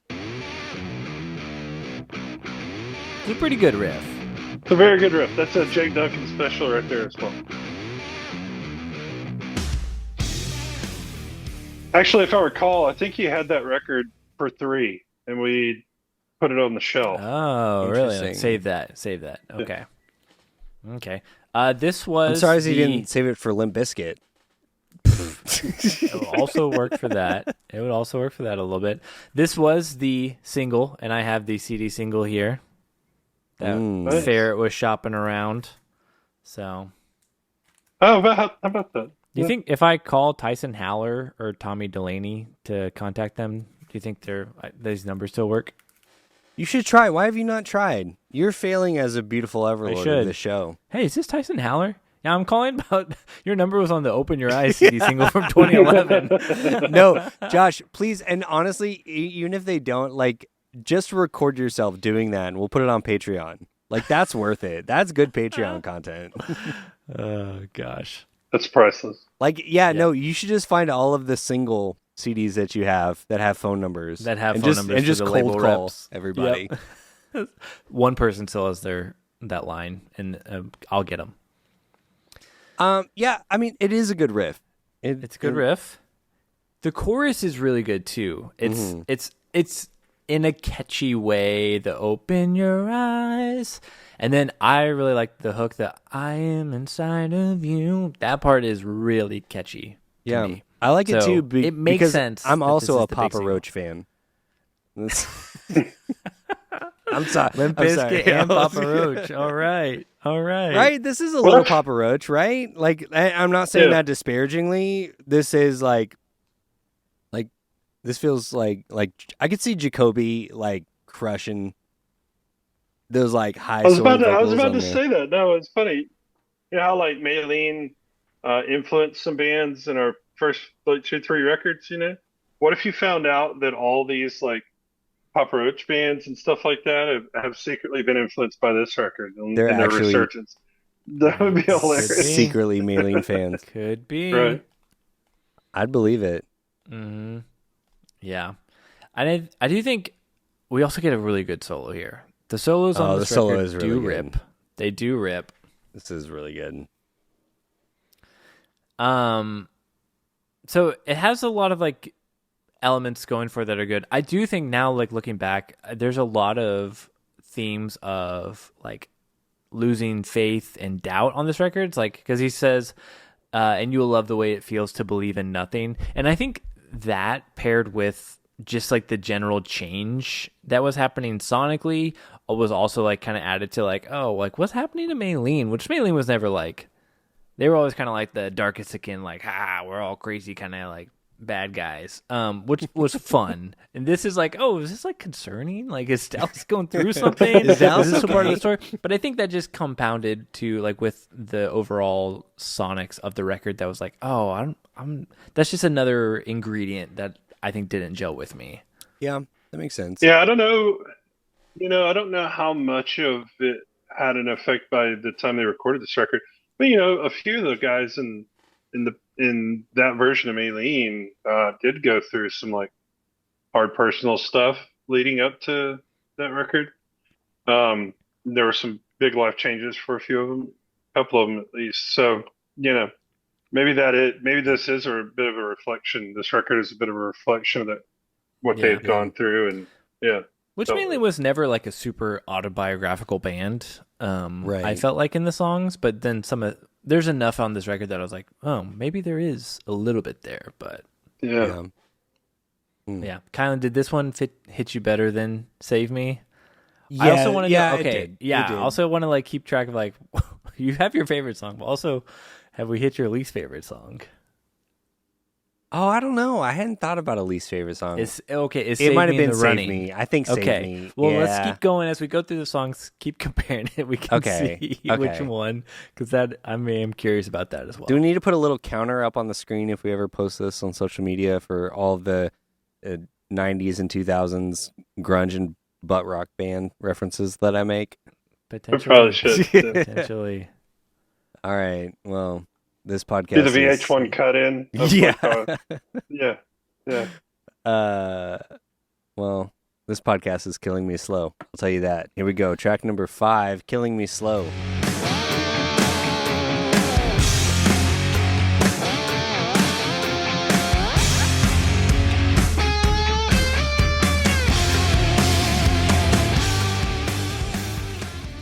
Okay.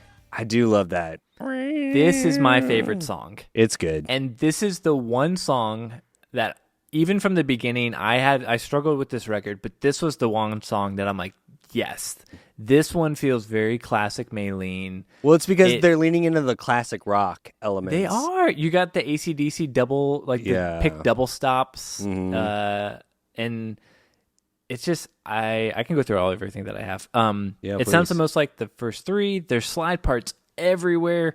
There's a great pre-chorus. I love how riffy the chorus is, and you have the vocals, so it's like a perfect combo in there. I feel like there maybe is a cowbell buried deep in the mix. And then we get Oh yeah, no, there is a cowbell.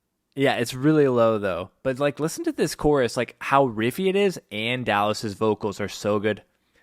There's still some vocal panning, I think, happening in the verses that I am like, why are we doing this? And I can't tell if it's just like they have Dallas singing like straight up the middle and then also on the left and the right as well. So you'll get as like, obviously you sing things differently, like it'll sound like it's panning, but so that's a little disorienting. But otherwise, I really love the song. And then like even like the lead guitar matches up to the vocal melody on the last chorus to kind of just be like another cherry on top. Yeah. So this song I think is great. Yeah, the wide vocal sound thing was definitely, at least because by the time this record came out, I'd started in radio. That was like my first year in radio. And the wide vocal thing was definitely becoming a big deal in metal and rock at that time for like the newer sound coming from digital, Right. It's still pretty heavily used now, but they've tightened it up where it sounds a little more natural. Yeah. But back then, It wasn't it just sounded hard like pan left and right. Yeah. Like let's Yeah. You just throw a chorus and like a spreader plug-in or whatever sort. Yeah. Interesting. Roman, what do you think of this song? Yeah, I'm with Josh on this. I think it's probably it's a lot closer to what was going on in the previous record. So it sounds like they were trying to still keep the vibe. That's what this song feels like to me, Mm-hmm. Yeah. Yeah. So I think they got a lot closer. And then I like like that you can hear like the talent of Jake and Chad on this song too. They're both really fantastic guitar players. You Do you know, know who's doing the slide? I think it had to have been Jake. He played slide live and kind of did a lot of that. So yeah, Okay, nice. I also think Jacob Button still had some credits on this record as well. did he? So yeah, so I don't know what he was doing in the studio versus them, but whoever is doing the slide, it's great. It is really good. All right. Well, we're halfway through. Feels like we're taking on water. So let's move on to track number 6, Taking on Water.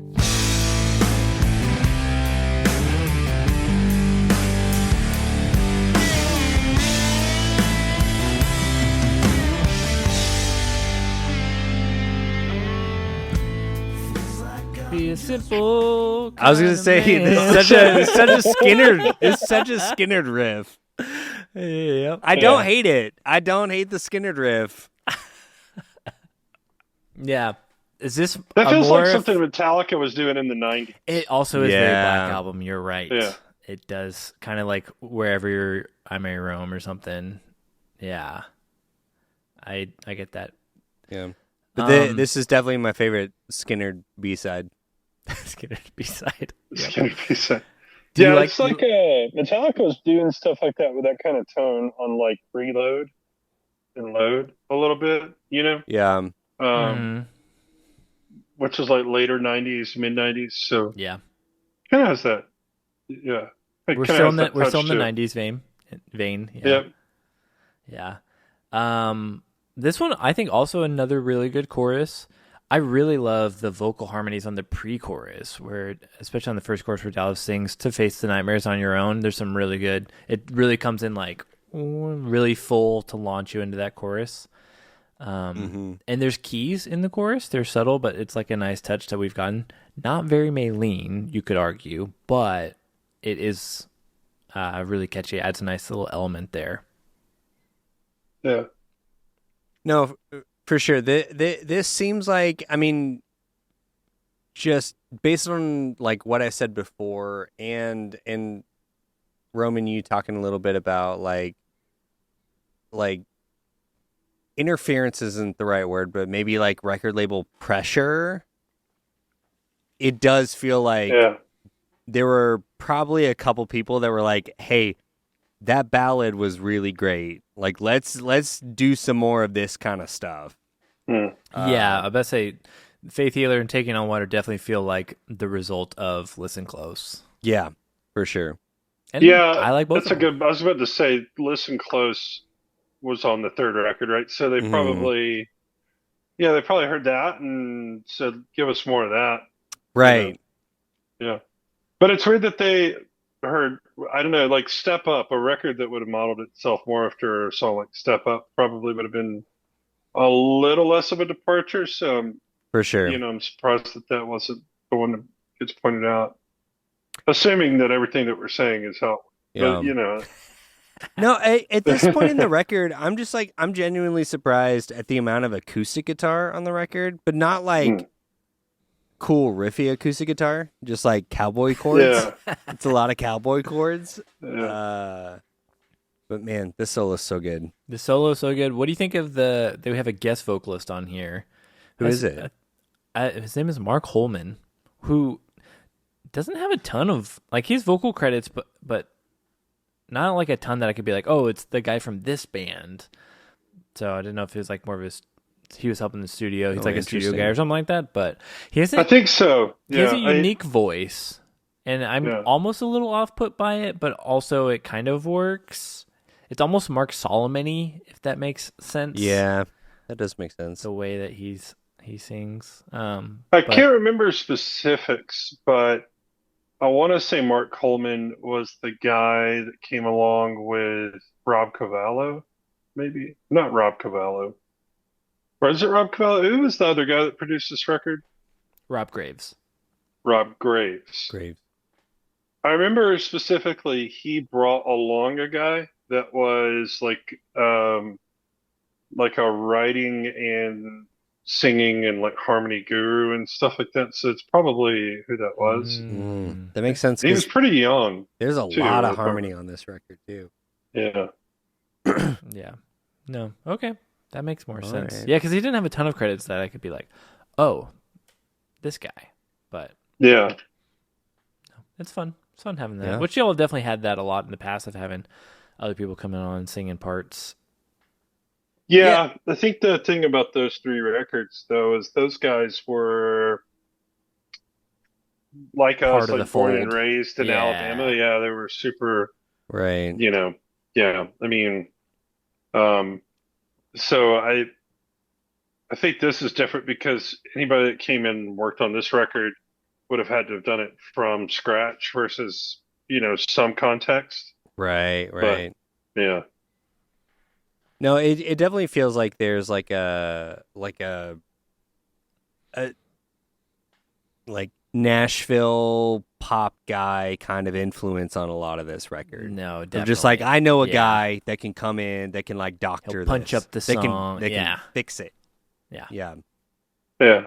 I think Uh, if you ever get a chance to talk to the dudes that were on this record about that, they would even say that there was stuff like that going on yeah. in the writing process of it, which is, again, it's fine because, you know, you're just taking a shot. But yeah, that particular thing was the exact opposite of what we were going for on the first three records. And I remember Jason Elgin in particular kind of hated that sort of Nashville pop country Yeah, vibe yeah. thing. No, You know? it does, and I think like maybe that speaks a little bit to the disconnect for me specifically too. Like it does just feel like there was like a misunderstanding of what the fans of the band were connecting to in hopes of like Yeah. maybe potentially finding a new audience. Like, okay, all right, Tangent Road, here we go, guys. Here we go. We're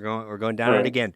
It's like David Lynch's Dune, right? Like David Lynch, who had come Yeah. up, was like this very specific, like weirdo filmmaker, who is really good at these like weird emotional kind of stories. And then the studios are like, you should direct Dune, like this epic fantasy sci-fi thing that just completely like flopped because that's like what his audience, that's not what they were looking for. Right. And he didn't necessarily super connect with the material. And then the people that wanted that were like, who is this like Artsy weirdo guy. horror artsy guy Right. doing in my Dune? You know what I mean? Like, yeah, Right, it just feels like a lot of disconnects like that kind of happened. That maybe there just was some like interference or just like just confusion about what the final product was supposed to be and who it was for. Yeah. You know? Yeah. I could see that. Yeah. I wish I knew more details about how all of that was, but I think you can tell just from the tone of the record overall Right, that there yeah. was something, had to have been, because Yeah. I don't think those guys would have made that that kind of like the guys in the band knew what a Maylene record Right. was, Yeah. right? So even though that this group was like new, they had a whole record and a whole process with Yeah. Jason Elgin before, so Yeah. they probably had some understanding of. Yeah. I mean, it's just like David Lynch knew what a David Lynch movie was. And he's like, well, Right. this ain't it, but like, I mean, we got to finish it. Like, we got to do it. We got to get it out. So, Yeah. yeah, no, I and once again, this is pure speculation from a fan perspective from me, but I did, yeah, I had a lot of weird connection. This album brought up a lot of weird connections for me, Josh. I'm just I'm enjoying them. okay, good. Well, let's play some Fate games, guys. I don't know what that means, but let's move on to track number 7. Oh, I will say, Taking on Water, like in and of itself, would be a great closer to side A of this record, which is what it is. Mm-hmm. But it just maybe something about the track list, like having some of the things before it, made it a little less effective for me.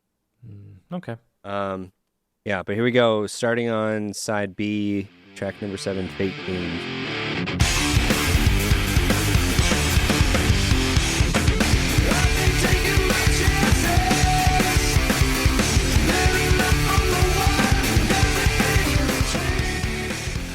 Like, this is a great opener to side B. I agree. This one also feels a little bit more in line with some traditional Maylene, I'll say.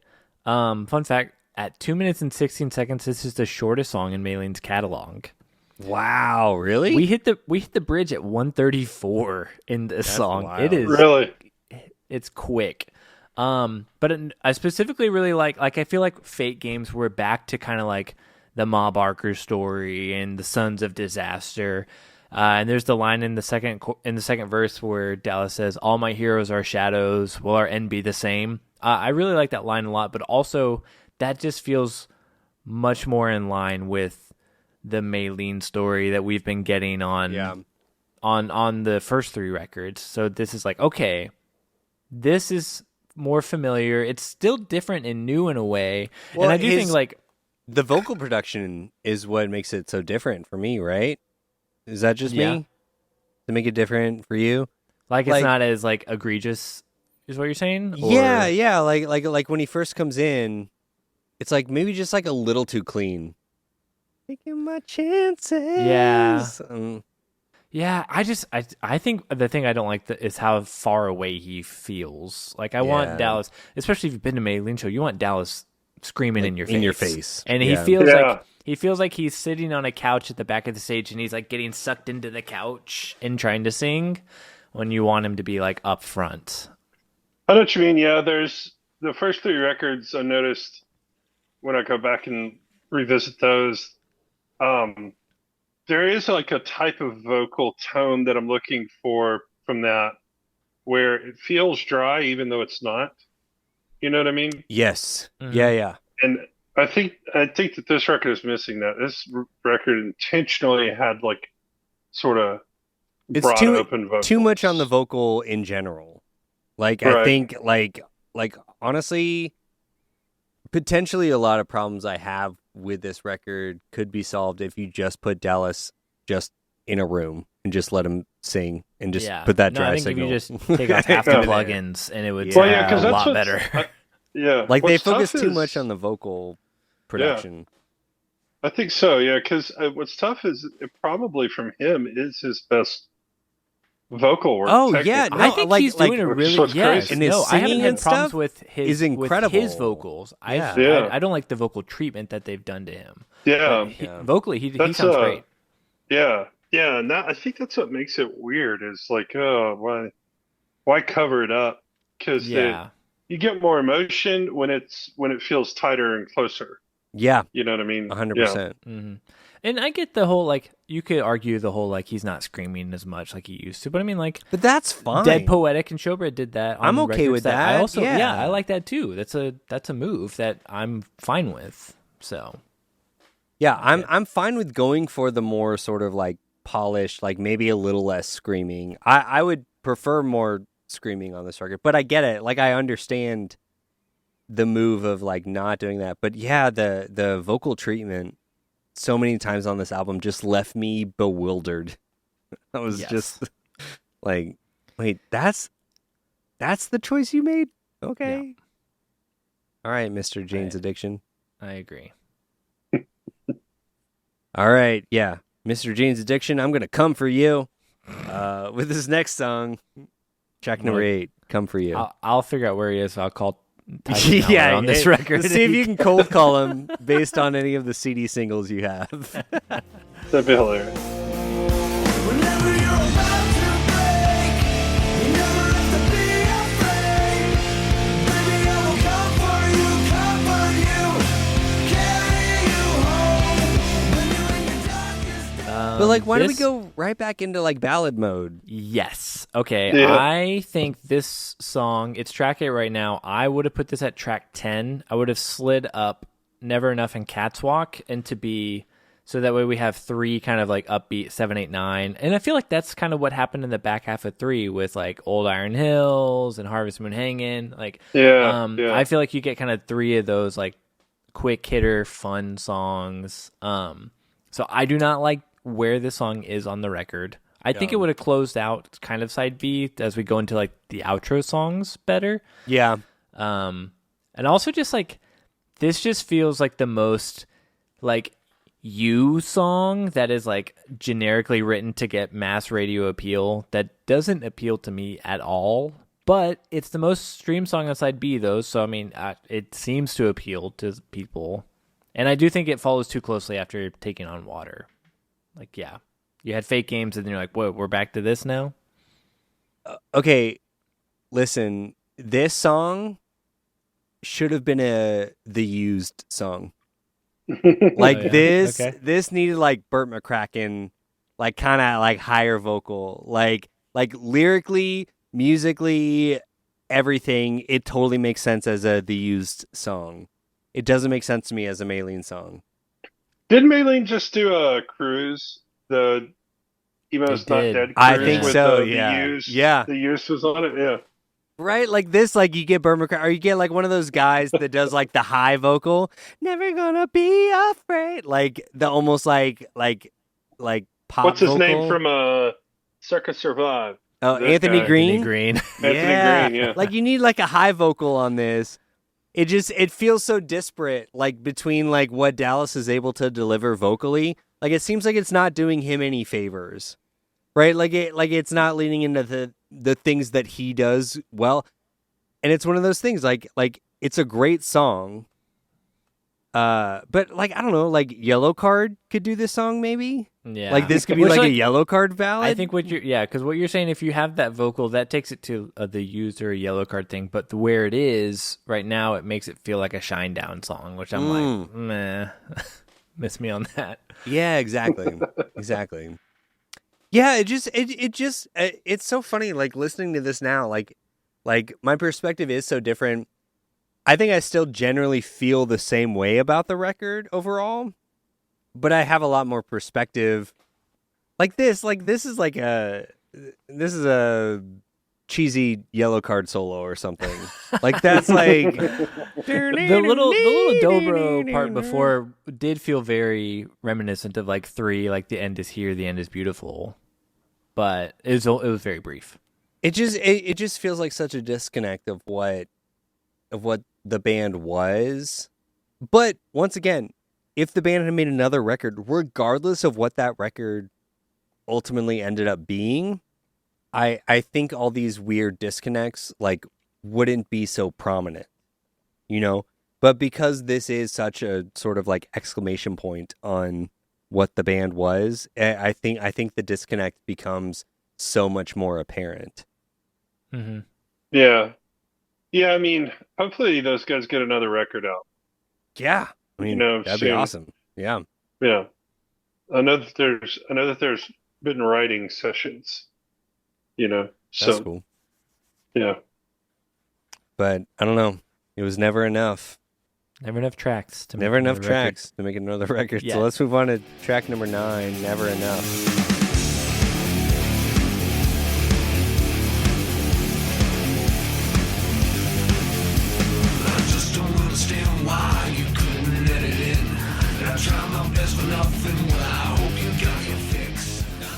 Okay, but then this, I'm like, you know what this makes me think? Wasn't making Hell it down. yeah!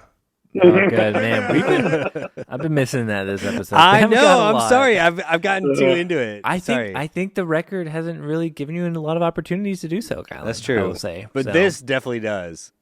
this does. This is the one.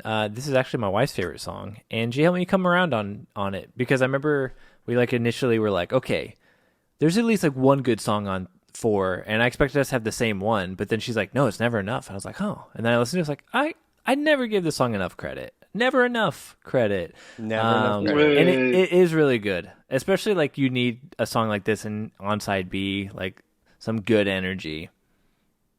Yeah, and then Turnstile totally just ripped off the Never Enough lyric. 1,000%. Yeah. Just, God. Never enough. Oh.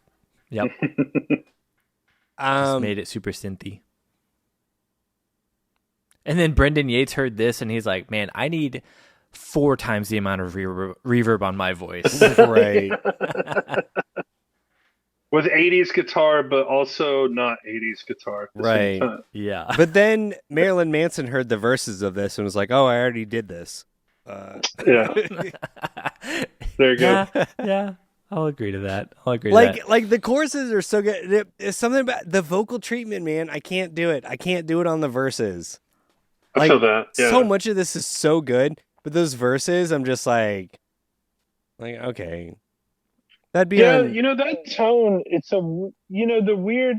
This is gonna sound weird, but that tone, I feel like, in like the haunted houses horror kind of world, yeah, you kind of hear that tone used for various things, various voicings and songs from Right. bands that you would hear kind of in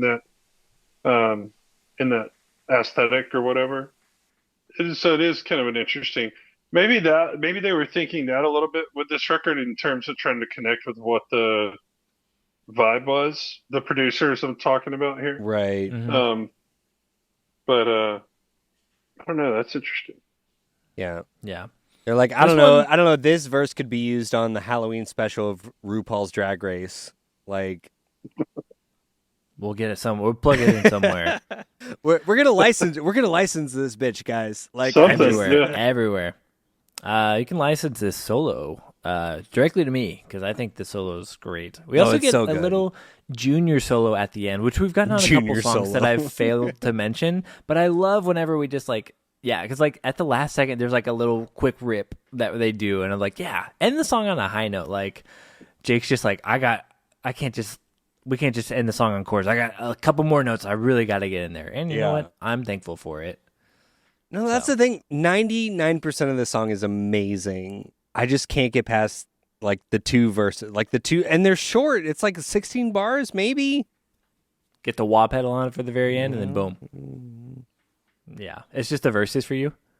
Yeah, the verses I can't do. I can't do Yeah. the Marilyn Manson-y Yeah, industrial. It's like a little 9 Inch Nails yeah, I kind get of thing, that. and it just feels so disparate with like the rest of the song. That's true. Is that But- the longest song on this record, or what's the longest song on this record? I don't think so. I'm gonna guess it's like "Come for You" or Taking on Open Your Water, Eyes or something. Oh, is it? Nice. 4:05. It's 1 second longer than Killing Me Slow. Hey. Okay. Oh wait, no. Love I'm sorry. Nope, I lied. Drought of 85 is 4:11. Okay. If that counts, we'll see. TBD. Yeah. Even still, though, Yeah. nothing. Mm-mm. Nothing. No, in the, nothing like, 500 or crazy 600. long. No, Yeah. I know. Yeah. I know. Yeah, Maylene is good at getting in and getting out. that they are.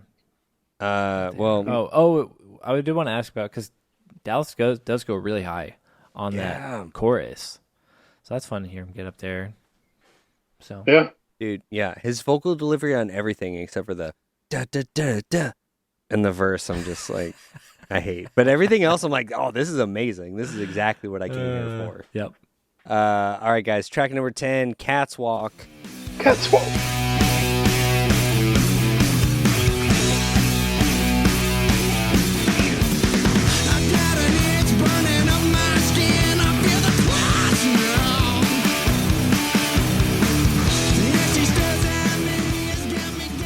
Okay, this one, the vocal production on this one is so different from the rest of the record because this is more in line with what you'd expect. Like, listen to this. Yes, it's clean. It's That's like Dallas. It's right down the middle. Yes. That's what I feel like we should have had more of on this record. Yeah. And then this one does feel more classic MATSOD lyrics. Maybe a little darker. Yeah. But definitely is. There's a line. What does he say? He says at 17 seconds. Kylan, can you play that back and tell me what he says in that line? I can play it back. I don't know if I can tell you.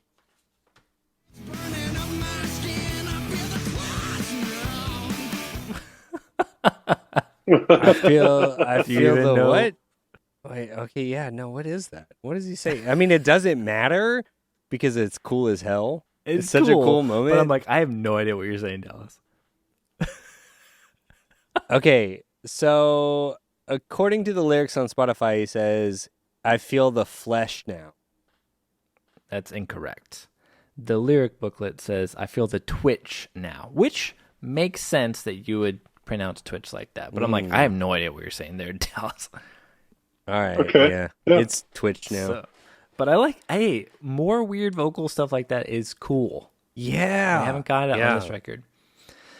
But yeah. Musically, I feel like this one, especially as we get into like the bridge and stuff like that, feels like it could go on Suck Out the Poison, which is yeah. cool. Well, Okay, he is okay. legend. Genuine question: do you guys feel? And I've said this on quite a few records. Do you guys feel like this maybe would connect with people more if they were more focused on like fans of the band and less on these sort of like, you know, RuPaul's Burnout 4 licensing deals? If they just swapped side A and side B, do you think it'd be a better record? Good question. Or do you think people would connect with it more? I think I would connect with it more, but I understand how much of an anomaly I am. I think that- I don't think so. Yeah, For me. Yeah, I don't think. I think that what was happening on those first three records was so specialized Yeah. that it would be pretty difficult to dial that in by changing some of the stuff around. Especially like the vocal tone itself being so different. I think Right. it probably, that. I just felt like there are too many ballads on side A. Yeah. I think that's Yeah. my big thing with side A. Yeah. Well, and I think what you're maybe getting at, Kylan, I think lyrically we get more of what feels like more classic Maylene on the back, definitely between Catwalk and Fake Games. Like that feels more akin to what we've been getting from Right. Maylene. Right. So whereas the first half is just all a lot more generic radio, multiple songwriters, Yeah. things happening. It's like we got to get this song in a Gap ad, but for like a cool Gap ad. Like a cool one. denim jacket. We all know the ones that we're talking about. Yeah. All right, guys. Let's move on to track number 11. 2 out of 85.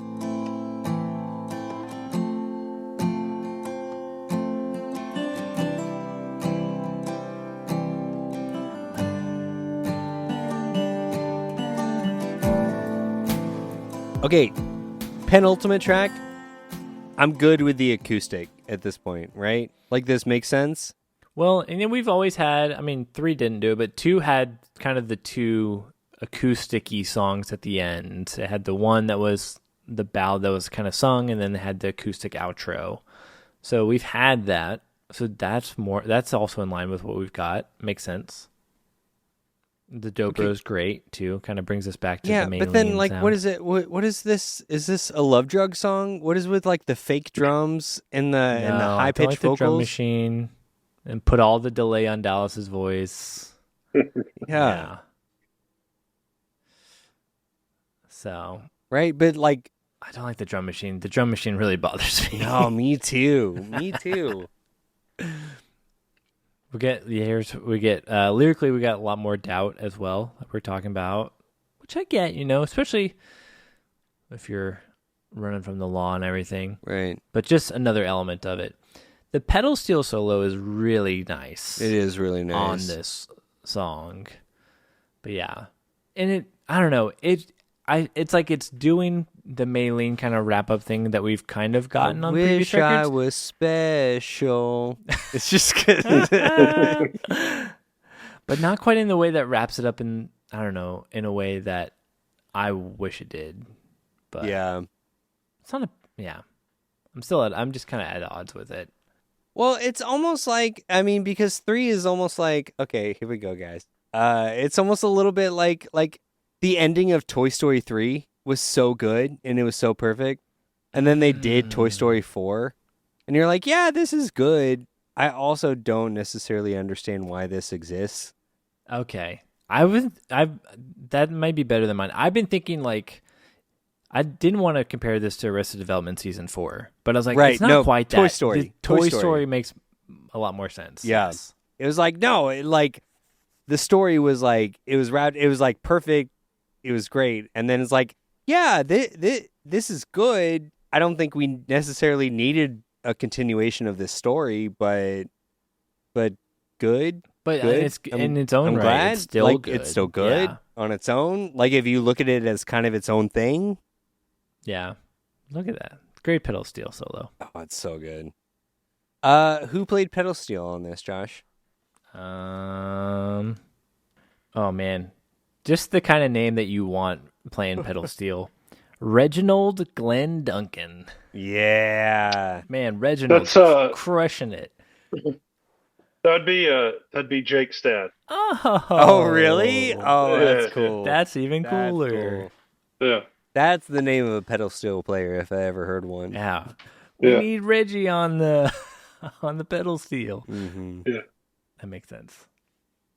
That's cool. Yeah, Get his dad I do playing like on there that. too. Yeah, his dad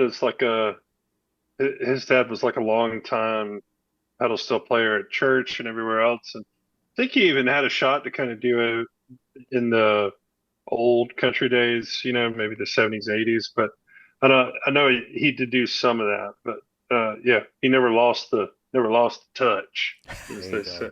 He sure did. Also, let me know what church Reggie's playing pedal steel. I know, at, I'm and gonna that's say, gonna be my new dude, church. pedal steel at church? Yes, please. Like, yeah, Yeah. more pedal If steel you at just church, please. head south to Macomb, Mississippi. I know he's down there somewhere. I love it. I'll find it. All right, guys, shall we do it? It's come down to this. We're off to the laughing place. I'm ready. With the Off to the laughing final place, track on this album, track number 12, the only track 12 in the Maylene discography, right? That is true. Oh wow. Okay, here we go. Track number 12, Off to the Laughing Place. I'm tired of this life, a drifter with no home, winding away tonight in hopes of hanging on. Memories keep it raining down, and I just can't hold my head up high. On my way to the laughing place, and it's taken too long, held up on the outside of a broken... I have some thoughts, but I mean, what are your thoughts? What are your thoughts here? Well, I already like it's a cool soundscape. To me personally, it just feels like such a betrayal because Maylene has done like the soundscape intro, outro sort of thing before, but so much of it was like it felt really natural, right? Like it was just like swamp sounds and cicadas and like it felt like a hot summer evening. This automatically just feels so digital.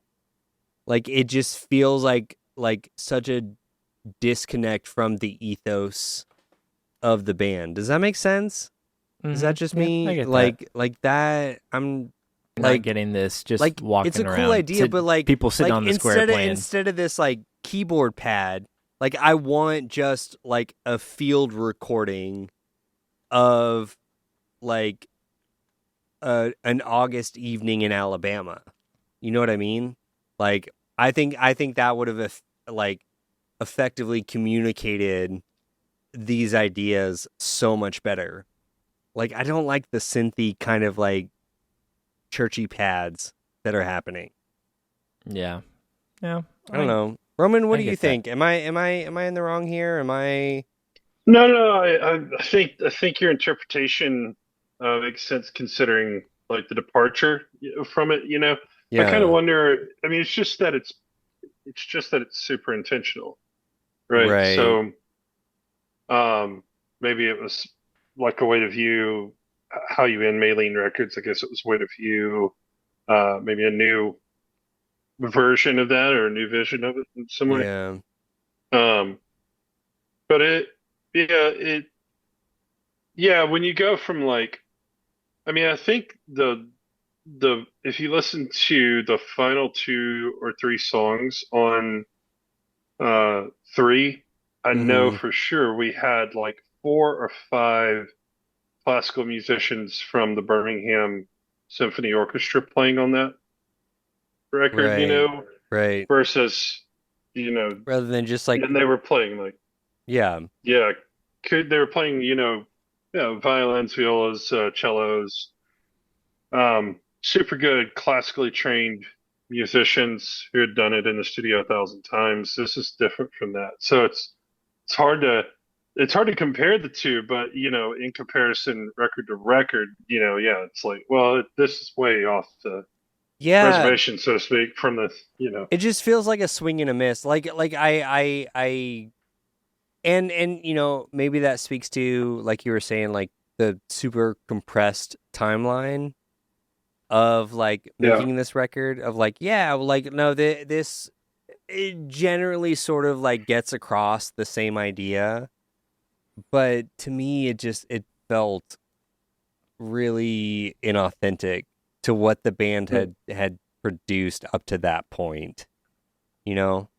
I just Yeah, I get that. Yeah, I get that only in the sense that, yeah, you know, the whole thing was different, and so this is like the icing on the cake, so to speak. How you top that off a little right, bit. right. Mhm. Yeah. It's like the signature end to that. But Mhm. yeah. If I think I have like I'm going to put on my TJ hat here. Oh, and please. I have Thank a little you. bit I of mean, an we're both pulling interpretation. double duty, like We are pulling double duty. double duty for TJ. But I feel like you could have the interpretation that, because I feel like on the last song on all the Maylene records, like the gang kind of like dies or whatever. Like there's always like the end of that chapter, and this one feels like maybe in like, because it is so different sonically, like we're getting like the synth, the like the pads and stuff like that, different from what we've had before. It could symbolize maybe like, oh, we're finally like off to the laughing place, like crossing over to another realm, like we, like the character of the Sons of Disaster have like finally met their end, which is fitting since this is like the last record at this time. It's like it does work in that regard, like, oh, this is different because like you're going to the next plane of existence kind of thing. Right. So it works in that regard. It doesn't work in the fact that I feel like you're never going to just pick this song to listen to unless you've listened to the whole record before. Whereas all the other songs that close Maylene records, you could just be like, oh, I just want to listen to this song. Like, oh yeah, yeah. You could just throw it on. That makes but sense. This song, you're not going to do that unless the whole record preceded it. That makes So, sense. Right. Yeah. It's like, and it serves as like an epilogue in that regard. So where it caps off the record and kind of the story of Maylene well in that regard. But yeah, it's not something you're going to just put on like, oh, I really want to throw on Off to the Laughing Place by itself. Right. Right. Yeah. No, that makes sense. That's interesting. Yeah. Okay. Different. It is different. Well, gentlemen, we did it. We listened to 4 by American rock band Maylene and the Sons of Disaster.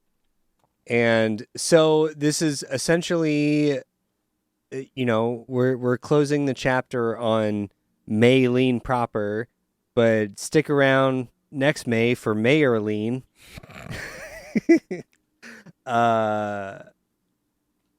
So it comes down to this, our final flop or bop verdict. Josh, what order do you think we should do this in?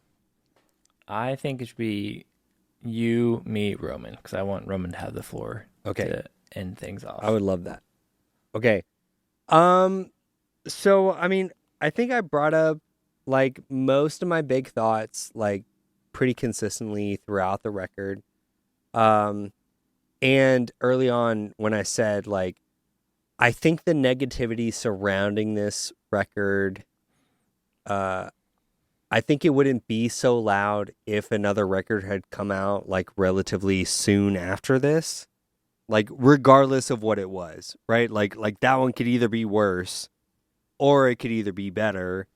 and then this is maybe just seen as like, okay, like, you know, like maybe they're getting some more like label attention, and they're trying to figure out transition time for who the they are as a band. band, and then They didn't know what that's to do fine. without Roman. Yeah, Makes exactly. sense. Yeah. I mean, I don't know what to do without Roman. Like most of these episodes, if I don't have Roman, I don't know what to do.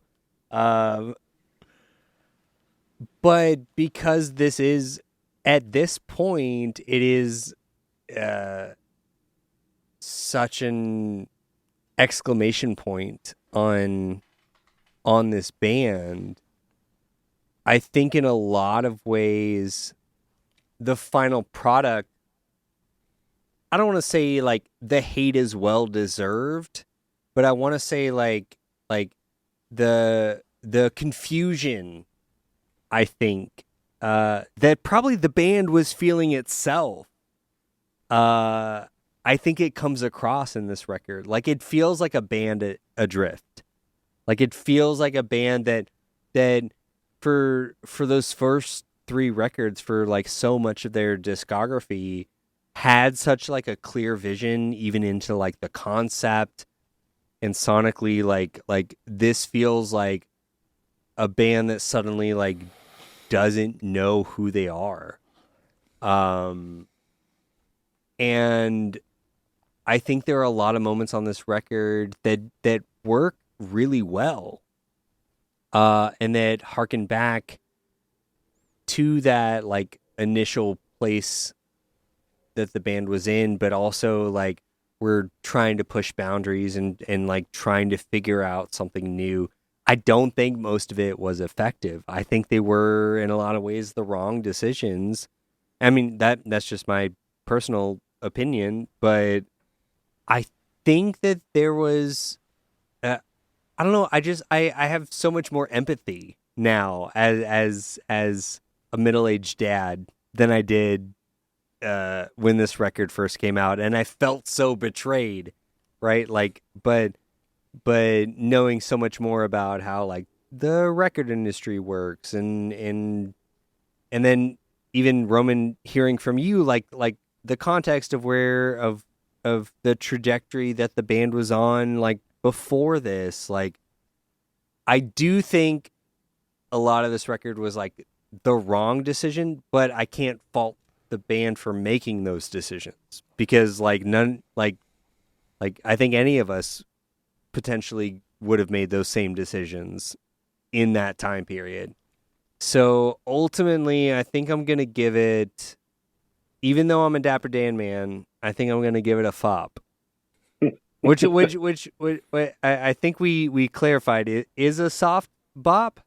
Soft pop, yeah. Yeah. Soft pop. Okay. I'm going to give it a fop. I'm going to give it a contextual fop. That's so close to a flop though, but it's not. No, but it's not. It It's sounds fine. like It kind of is. It's. I think it's literally like this might be the first record we've covered on the show that I can like confidently say is just like right there on the line. Like I genuinely don't know.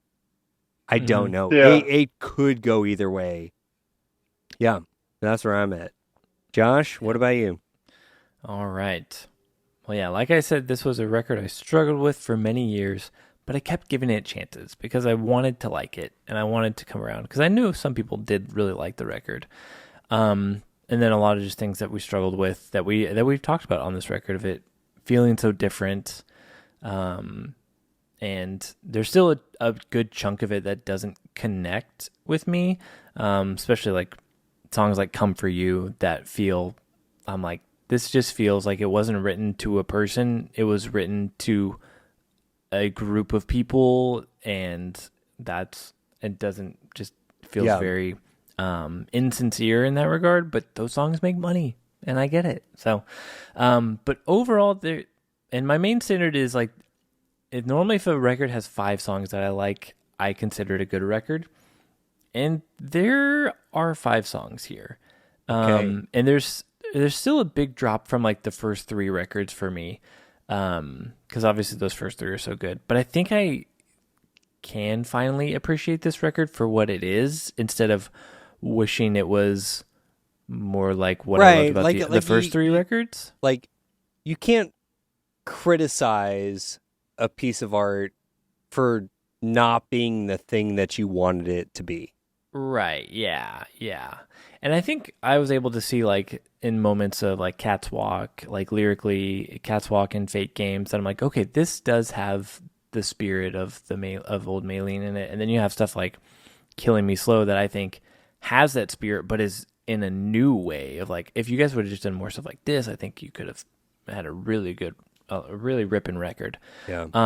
So it still does feel different in a way of like rounding off some of the corners in hopes of wider appeal. But which like some of those corners are like, those are the parts that I loved about Those the are the- edginess. right, Like yeah. I love the edge of Maylene. That's what we all loved about it. And you take those away and it is different, but I feel like I am more ready. I am ready to finally meet this record and accept it for what it is. And I will also give it. I'm a Dapper Dan man, but I'll also give it a 5. Give it a 5. Okay. All right. Roman, listening to this record again, like how do you feel about it now?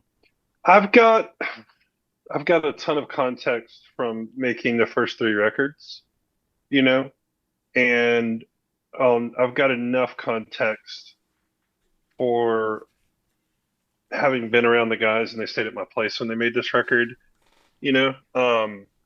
I think even still, like this record, if nobody had ever heard of Maylene, if this was like their debut record, for instance, you know, people probably wouldn't feel like this would be if for a new band, this would be like a Yeah. good debut record. This would be great. right? Yeah. Yeah. So, I think maybe the labels kind of viewed it that way because you can position a band that way that a mainstream audience has never heard of. But it's not, right? It's still a record from, everything else. So I'm I'm a Dapper Dan man. Gee, damn it. I also will give it a 5 as Okay. well. All right. Yeah. I love that. Look at us. Look at us. Look at us. Three enlightened white men giving grace and empathy. Well, there's too to a much band, talent like- on this Yeah, record to dude. say that No, I it's know. like I know. bad, They're- Exactly. Exactly. Yeah. Just, isn't this place a geographical oddity? 2 weeks from everywhere. That's all I have to say. It's so Was funny. it the one Walsworths or was it all of them? I'm literally sitting right next to my computer as my Oh Brother Where Art There VHS. Let's watch been- it on your VHS Oh, right after man. this Oh, together. Yes. Okay, that's what we're going to do for the Patreon. We're going to sit and I'm going to make Roman and Josh just watch Oh Brother Where Art Thou through Screen within a Zoom screen. on my Amazing. CRT. Okay. I feel good about that. Do you guys feel good about that? Yeah. Like honestly, this does feel like a little bit of a therapy session for me. That's I feel like I've let a lot of stuff go upon like listening to this record again. And I feel No, like it felt really good, especially after all these years of me trying to like get this record to be like, I think I finally am ready to accept it for what it is. Yeah. So, Hey, and come hey, so around that- on it. Yeah. it feels Yeah. like a good ending for Maylene proper. There you go. So, Roman, is there anything you want listeners of this show to know? Do you want them to come Bigfoot and chill with you, or what's up? Like, Yeah. Yeah, uh, 1029thebuzz.com/GWOT. okay, Yeah, just check that out. Keep your eyes over there and Wait and see. I don't know. okay, I Yeah, love that. something will go down. And then if you don't hear anything from me, just assume I'm either dead or doing the Lord's work. That's all I've got. Honestly, I love that. I'm gonna start using that There you in my go. everyday life. All right. Well, I think that's going to do it for us. If you enjoy this, we have more nonsense like it at our Patreon at patreon.com/churchjamesnowpodcast. And of course, from all of us here, the CJN crew, may all your favorite bands stay together and peace out, my friends. And happy Maylene. And happy Maylene.